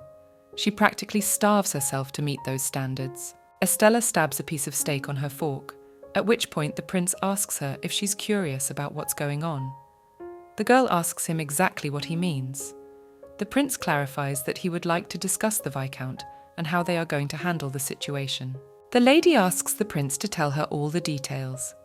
The prince agrees and says that he has not come to dine for nothing, but to discuss important matters. There is a pause between them for a moment, after which the lady insists that he tell her everything he knows. The prince reports that the Viscount is alive, but all the knights involved in the incident are still unconscious. Now Viscount is accused of treason, and cracks have appeared in the balance of power among the aristocracy. The girl, reflecting to herself, cannot help but wonder what is happening. She says that Albina's faction, who wants her dead more than anyone else, is calling it treason. The prince continues to explain that regardless of whether or not he is recognized as crown prince, they are trying to undermine his power by burying Viscount Maynard. The girl asks thoughtfully what would happen if Count Arthur came on stage to make peace. The prince begins to awkwardly explain something, but is interrupted by the girl and continues her thought. She suggests that the prince ask the earl about the possibility of making peace with compensation. Estella thinks that since she herself was not hurt, perhaps this will help settle the conflict. She adds that if it really is a family feud, there's no point in the prince getting involved. It might make the accusation of adultery less meaningful. The prince thoughtfully agrees that this is a good idea. He realizes that it's hard to decide which category to put Count Arthur in, the nouveau riche or the traditional noble families. The Archibalds value history and blood, while the Calebs seek wealth and power. The question is how to define what true nobility is. Cleo, turning to the girl, asks if she would mind getting involved in all this political intrigue. The girl, upon reflection, realizes that her opinion may have a significant impact on the outcome of the case. She realizes that there are difficult choices to be made. The prince watches her reaction carefully, waiting for a response. He realizes that her participation in these matters may significantly change the balance of power in the aristocracy. The girl pulls herself together and decides that she is ready to participate and help the prince in this difficult situation. A peach pie is placed on the table. Cleo says that this pie was made especially for Estella at Piella Palace and asks how it tastes. The girl replies that the pie is divine. She adds that if it weren't for Jürgen, she would have been able to fully enjoy their chocolate cake. The prince says that after the coronation, she will have time to choose a chef for the imperial palace. For now, she can continue tasting the culinary masterpieces of the various chefs so that it will be easier to choose later. Estella realizes that this is an important decision. Estella asks if she can ask one more question and is granted permission. She wonders if the prince is really going to drag the Marquis of Caden into the Tisson affair. Cleo asks if she'd prefer he didn't. Estella replies that yes, she did. She explains that if Caden's father had heard the pure facts, he would have intervened. But she has categorically rejected Tisson, so there's no need for that. The prince asks if she's very concerned about this. Estella replies that Caden is her friend. He always said she was unambitious. He rose to imperial knight and clashed with the crown prince. She asks if he seems hopeless to the prince. The prince says her safety is more important. Estella wonders how the prince has such strong feelings for her, since they have only met 3 times. The prince explains that time and long acquaintance are not as important as truly understanding each other. Their conversation is overheard by a certain guy who realizes what they mean to each other. Estella says she needs to think more seriously about it later. She looks at the prince, who is sitting with his eyes closed, and realizes that he has been up all night. She finds him much more handsome with his eyes closed, and even better when his mouth is closed too. Estella wonders if he is hiding something or someone. At that moment, Elendia appears in the courtyard and addresses the girl. Estella gestures for Elendia to be quieter. Elendia is surprised that the crown prince fell asleep in such an open place. Estella asks if she needs her. Elendia informs her that Duchess Rickham has come to see Estella. The girl interjects in surprise. Elendia says that the Duchess claims to have come to comfort Estella. The girl assumes that the Duchess wants to see if she's alive. Elendia says that everyone knows that no harm was done to Estella. Estella decides to find out what the Duchess wants. Elendia wonders if Estella can feign weariness and remain elegant. Estella realizes that the Duchess has come for a reason. The Countess promises to send the Duchess away, and Estella thanks her. Estella turns to the prince and asks if he is awake. She informs him that Countess Bartholomew has left to meet the Duchess of Rickham. Cleo fearfully asks if he fell asleep in the open air. He thinks it doesn't make sense. Estella notices that he is irritable in his sleep. The prince apologizes and asks if he was rude. The girl tells him not to worry and asks him to show her someone who will be happy to see them. The prince is a little embarrassed that he fell asleep to begin with. He asks if the Duchess has really arrived and if Estella will talk to her. Estella thinks that meeting with the Duchess immediately after everything that has happened does not make sense. The prince asks if it is not too difficult for her to change for the meeting. Estella replies that she is too tired to do anything. The prince laughs. Elendia returns and reports that the Duchess has left. Estella rejoices and thanks the Countess. Elendia says that the Duchess left a gift. Estella takes the box containing the necklace. The Countess explains that it is a gift from Empress Albina. It is a moonstone necklace, and it is very popular with women.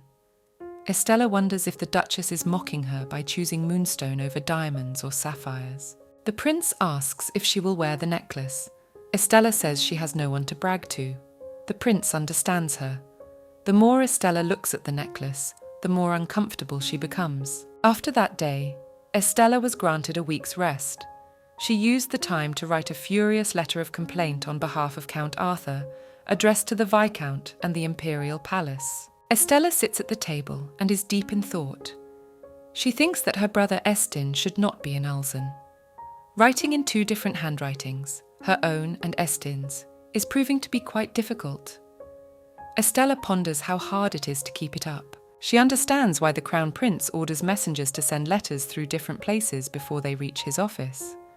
This creates an appearance of plausibility, and Estella realizes how important it is to maintain this illusion. Soon Jürgen is called as a witness. New men arrive at the mansion to replace Sir Hans and the other wounded knights. The mansion fills with noise and bustle, and each day it becomes busier and more crowded. Elendia turns to Estella and announces the arrival of the new jewels. Estella, immersed in her thoughts, is distracted and looks at Elendia. Every 3 days, His Majesty sends Estella jewellery and flowers, showing his generosity. Estella is worried about her wastefulness. She thinks she should live more modestly. But Cleo's words about his enormous income reassure her. He explains that his annual income from the state treasury is more than 200 billion gold pieces. Estella can't believe her ears when she hears such incredible amounts of money. She wonders how many zeros there are in the number 2 billion. Cleo, noticing her surprise, asks if she is impressed. Estella, still surprised, answers in the affirmative. Now, knowing Cleo's finances, she feels less guilty about her spending. Cleo notices that her words don't sound very sincere. Estella, for her part, jokingly asks why his wigs are so gaudy if he is so rich. Cleo is silent for a moment, as if pondering her question. Estella returns to the present moment, seeing a number of envelopes on the table in front of her.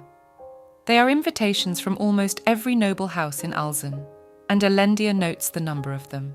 Elendia is sure that among those who want to meet Estella are people with different motives. Some are just curious and want to get to know her better. After His Highness left the reception to save her, the interest in Estella has increased significantly. Elendia proposes to ignore more than half of the letters because the status of the senders is too low for a direct response. She plans to have the maids write template responses to these letters. Estella agrees to this suggestion. Elendia continues the conversation and informs her that the maid Irene has recently left and needs to be replaced. Estella recognizes the importance of this. She is not always comfortable being surrounded by people who work for someone else. She needs someone who is solely at her disposal. Estella shares with Elendia that she has a suitable candidate. She is not looking for a general servant, but someone for personal service. She needs someone she can trust completely and who will focus on her needs and concerns. Elendia listens attentively to Estella and agrees with her choice. she realizes how important it is to have a reliable and loyal assistant. Elendia promises to help Estella find the right person to fulfill all her requirements and expectations. Elendia protests. She thinks it is highly unusual for the daughter of a noble family to have a personal servant. She fears that people will become suspicious and doubts whether she can trust this man with her secrets. Estella reassures Elendia that there will be no cause for suspicion, especially regarding a possible affair. She is sure that no one will make a big deal out of it. Time passes, and Estella and Elendia continue to read the invitation letters. Estella notices that no matter how much they read, the pile of letters does not get smaller. She is already tired of this endless process. A servant enters the room and informs Countess Elendia of the arrival of a guest who has presented an invitation from Count Arthur. Estella is happily surprised that the guest has arrived so quickly and asks her to bring him in. Elendia asks if it would be better to receive the guest in the parlour, but Estella insists that this room will be fine and asks Elendia to leave them alone. However, the Countess prefers not to leave. Estella explains that this guest is a man invited by Count Arthur.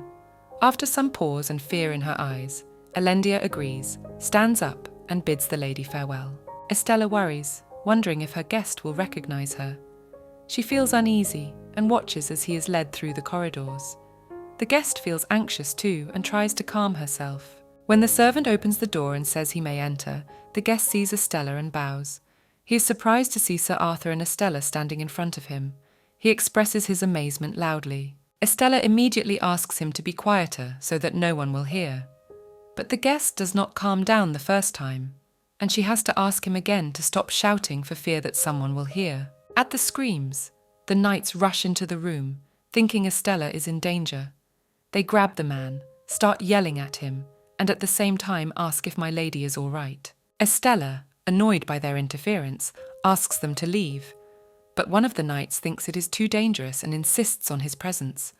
Her irritation grows, and she repeats her demand to leave. The man, trying to understand the knight's behaviour, explains that he and Estella are longtime friends, and he was just surprised by her beauty. He assures them that their talk embarrasses the lady. He tries to lie that his wife flew often, but he is interrupted, and one of the knights turns to Estella. Eventually, the knight recognises his excitement and advises him to be careful, for Lady Arthur is now an important person. The man promises to consider this in the future and thanks the knights for their service. Slightly angry but reassured, the knights leave the room, leaving Estella and her guest alone. After the knights leave, the man turns to Estella and asks if she can put the knife away. Estella refuses and explains that she is angry and her condition is due to the fact that Sir Estin has never been like this. She tells him that these soldiers are supposed to be under her command, but they don't take her seriously because of her gender. A man is surprised and asks what it means to be Lady Arthur. He recalls her words about her new life and her decision to try her hand at being a woman. Estella addresses him, reminding him that the Crown Prince has experienced 7 failed engagements and the 8th bride must be special. A guest wonders why Estella needs a knife. She says her new life is dangerous, though he thought she was exaggerating. He heard about the ambush and says he thought it was a one-off. Estella explains that the ambush isn't the only danger. She says she'll be fine, but still prefers to avoid poisons. The man remarks that Sir Estin has always had a talent for survival. He says that he knew she didn't quite want to work, and that's why she's in the city guard. Estella replies that it's not because she's lazy. The man knows that she loves freedom. Estella interrupts him, adding that it is because she is a woman. The man does not pay attention to this at first, but then he realizes that she is right and remains in a stupor, trying to understand what is going on. Estella reiterates that she is a woman. She says that regardless of her appearance and behavior, she remains herself. The man remarks that the dress has made her more ambitious, and Estella agrees. She says she came here for a reason. Her main goal is to earn 30 million gold pieces for a glorious retirement. The man notices that she has really changed. Estella says she needs him to accomplish her goal. The man recalls that she told him a big secret before offering him the job, and asks if she would throw him in the dungeon if he refused. Estella replies that he wouldn't have come here if he wasn't ready to accept her offer. She admits that she has 2 problems. The first is that no one can find out that she is really Estin. She says that only the Crown Prince, Countess Bartholomew, Priest Bernardio, and Sir Freuden know her true identity. A man asks if anyone knows that Sir Estin is a woman. Estella wonders if it's a crime to deceive the imperial family. She thinks that being a woman is better than having a man become an empress. The man wonders if he wants to ask her something. Estella explains that if she had lived her whole life as a noble lady, the Crown Prince would never have discovered her talent. The man agrees and says that whatever the truth is, Sir Estin is still here. She says she knew she could count on him. The man asks if she needs someone to work for her personally. Estella confirms and says she needs to hire a new maid. She recalls that he talked about his wife doing similar work when she was younger. He bragged about how well-mannered she was and how she could keep secrets. The man doubts whether his wife is suitable for the role. Estella says she needs a suitable maid to watch over her and keep her secrets. She doesn't want to trust Prince Cleo's men completely, as they are not her people. The man agrees, but notes that if his wife becomes her maid, her past might be checked. He says that his wife and Sir Estin have never met, and Estella offers a story. She says that you could say that his wife has been doing chores since she was a little girl. She mentions that she was often left with neighbours, and you could just say that was his wife. Estella says that although she has a noble surname, she lived like everyone else on Lovecon Street. She is sure that it is impossible to know much about the lives of ordinary people, and this will protect them from being checked. The man thinks about it and agrees that in that case his wife will have a more dignified position than the other maids. He thanks Estella for her generosity and willingness to help. Estella also says she wants him to work under her. She promises that he will be well compensated for this. The man is surprised and asks what kind of compensation we are talking about. Estella knows that his grandson dreams of becoming a knight. She promises to teach him the swordsmanship techniques of the Arthur family. She asks if this is a worthy offer, and the man is impressed by her generosity. The man thanks Estella and says he is ready to follow her until death. Estella asks him to hold off on thanking her, for she is doing no more than she needs to. He says that his grandson will only learn what he is capable of. Estella explains to the man that his grandson can become a knight if he agrees to her terms. She is willing to teach him the ancient art of swordsmanship of the Arthur family, which is a great gift in itself. She asks if he considers this a worthy offer. The man expresses his admiration in return. For a commoner like him to be able to learn Arthur bloodline swordsmanship is an unprecedented honour. He couldn't even dream of it. His voice is filled with gratitude, and he assures Estella that he will be faithful to her for the rest of his life. However, Estella asks the man to take the time to thank her. She explains that her offer is generous but appropriate. She says that her training will unlock his grandson's abilities, but no more. Estella offers to start with a 5-year contract. As for remuneration, Estella offers an annual salary of 8,000 gold pieces. She is sure his wife will be happy with that amount. The man agrees, saying it is more than enough. He adds that he is willing to work without pay. The man insists that it will be enough for him to simply cover the expenses and education of his grandson. Estella, however, is convinced that such dangerous work must be rewarded handsomely. She is adamant that she will pay as much as she has offered. The man falls silent, realizing the seriousness of her words. He realizes that Estella is determined to provide him with a fair wage for his labor. His respect for her grows. Estella hands him a purse of money to cover his moving expenses. In addition, she hands him a small chest of jewelry. She tells him that he can exchange these jewels for anything to celebrate with the town guard. Seeing this generosity, the man cannot contain his delight. The man blurts out that Estella is incredibly generous, but then he asks what happens if he gets mugged on the way. Estella remarks with slight irony that a veteran city guard should be able to defend himself. However, if he is so concerned, he can leave the chest here. The man promises that he will protect the chest of jewels with the price of his life.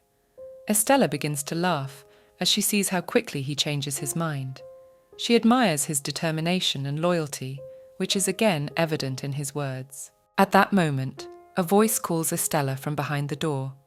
It is the maid. She enters the room holding an envelope. The maid tells her that a letter has arrived from Sir Solidian, an important person with whom Estella is in touch. Estella looks at the letter and says she can go, but there's still no way it's falling behind. The girl adds that she's not going to show her anything. so there's no need to stay. Besides, she's still talking to her guest. The maid declares with bloated cheeks that Estella is mean and leaves the room. Estella says quietly to herself that the maid is a big pain in the ass. She notices the man's admiring gaze and asks why he is looking at her like that. He wonders if that letter in the envelope came from Tisson, asks if he knows about her secret, but gets a negative answer. When asked why then Tisson sends letters, Estella replies that he has fallen in love with her. The man remarks that anyone who was familiar with her would recognize her. The girl objects, saying that Tisson has no idea. Every time he sees her as a woman, she loses her mind. However, the man disagrees. He believes that Tisson is of an unconventional orientation, and he is not the only one. Everyone was convinced that Tisson is in love with Sir Arthur. The girl's face turns very red, and a frightened expression appears. She interjects again, asking him to stop saying such stupid things and to leave. The man says that he is a handsome guy, and that she could have made a much worse choice. With a chuckle, he adds that she shouldn't even start talking about Tisson's fencing talent. He asks if women don't like men with pure hearts. Estella is a little pissed off. He asks her to ignore his words, as he is talking to himself, and then says goodbye and leaves. When he's gone, the girl sits down in a chair. She thought she was going to die of embarrassment and exhales with relief. The lady remembers the letter and proceeds to open it, wondering what he wrote about this time. The first was a sincere apology for his actions. In the letter, he was terribly sorry for any offence he may have caused her. Estella realises that the very least she owes him is an answer. Next, he writes that she really shouldn't grab the lady's wrist. Soon he begins to tell her about popular topics among women of high society. Apparently he asked someone else about them first and started praising her swordsmanship. Estella is embarrassed just reading this. On the other hand, the Crown Prince used to send little cards with gifts. In one of those, he wrote that the palace cat had slept on him. Estella really didn't understand why he felt the need to tell her such insignificant things. Even the most powerful man in the empire is a slave to the whims of a cat. Though she thinks the snacks he sends do taste delicious, she wishes she could spend all her days until the end of her contract. But against her wishes, a flower party looms on the horizon. The flower party is traditionally held by the highest-ranking unmarried woman in Alpenstein. Thanks to its large scale and the prestige of its host, it attracts many guests, not just single women. And the hostess of this year's party is none other than Princess Ardina, who is famous for her long absence from high society. Already at the party, everyone is talking about something. The talk about the prince's fiancé stands out. Some wondered if she wasn't pointless, since she was destined to die like everyone else. Others said that the crown prince had only gone to save her, because losing another bride would be too problematic. The girl said she still felt sorry for her, suggesting that Estella be left alone. The interlocutor wonders why. The girl says she heard that they had already agreed to divorce, sometime after the coronation. The other knew that there was no way the crown prince could love a woman like her. The other also says she heard that Sir Solidian also regularly exchanges letters with Estella, and wonders if it could be true. They don't even try to hide it. He was probably quite close to her brother, wondering if it was possible that they were just exchanging news about him. They heard that the crown prince was very angry when he heard about him. Another lady approaches them. She says she is close to Caden's family and is sure there is nothing wrong with it. She says that he may seem indifferent, but he is actually a very caring man. It's in his spirit to take care of his friend's sister, especially when she has no one else to rely on. Another lady says she's only seen her at the engagement ceremony, so she knows almost nothing about her, but she must be surprisingly charming if you talk to her directly. The ladies assume she won't be coming tonight, considering what happened. One of them asks if the others think she would have come to her senses by now. The crown prince personally chose her, fully aware of the situation. One says that she is a perfect match for Lauren's flower. At that moment, Constance walks into the garden and greets everyone. The girls cheerfully greet Constance. One of them declares that she is honoured to be graced with her presence. Constance had come to see her sister preparing for the party and thought it would be wonderful to make some gifts of her own for the young ladies. A girl in a red dress inquires about the gifts, and then Constance pulls out a silver-plated flower. Each girl who receives a flower remarks that it is a tradition to give out flowers at a flower party. However, since Constance is a married woman, the actual flower seemed inappropriate. She explains that a live flower can't live long, but it can be made into a charming accessory. Inserting the flower into her hair, she shows how it can be done. Seeing this, the other ladies also want to try to do the same with the flower. One of the girls asks if she now looks like Princess Constance. Constance replies that she will leave the basket of flowers here and offers to give them to all the new young ladies when they arrive. The girls thank the princess for such a nice gesture. Walking away from the ladies, Constance came upon 3 men. She hoped their companions were enjoying themselves as well. The men bowed and wished her the blessings of the sun. The young men inquired when the Princess of Arden would arrive. At that moment, she and Prince Isidore appeared in the doorway. The girls greeted the prince cheerfully. Isidore replied that the party was for them, the young ladies, and he was just enjoying the nice weather with his sister. Isidore reminded his sister that it was time for her to start handing out flowers. Ardina agreed, picked up a basket and began handing out flowers to the guests. A carriage drove up to the place where the party was being held, from which Estella got out, realizing that she was very late. Jürgen asked if she had flowers, and she confirmed. Estella explained that they wouldn't have arrived so late if she hadn't had to fight 2 girls over a wig. Jürgen asked her to keep her voice down as they were approaching the building.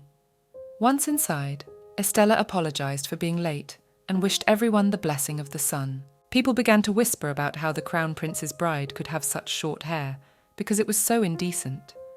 Estella knew she would be picked on, but she hadn't expected such frankness. Jürgen asked if she would be all right, to which she replied that it was too late to turn back. Estella realized that at times like this, confidence wins out. As she walked past the others, she noticed that everyone had something to say about her and assured her that she would get to everyone eventually. Isidore greeted her eagerly. He was glad to see her safe and sound after everything that had happened. He remarked that it was nice to see her smiling again. Estella replied that she was honored to meet him. She knew they were enemies, and she saw no point in wasting time in a long conversation with him. As she approached Isidore's sister, Estella wished her the blessing of the sun and introduced herself as Lady Estella of House Arthur. Ardina expressed her pleasant acquaintance with Lady Arthur and apologized for her absence from the engagement ceremony, explaining that she had not had an easy time lately due to her health.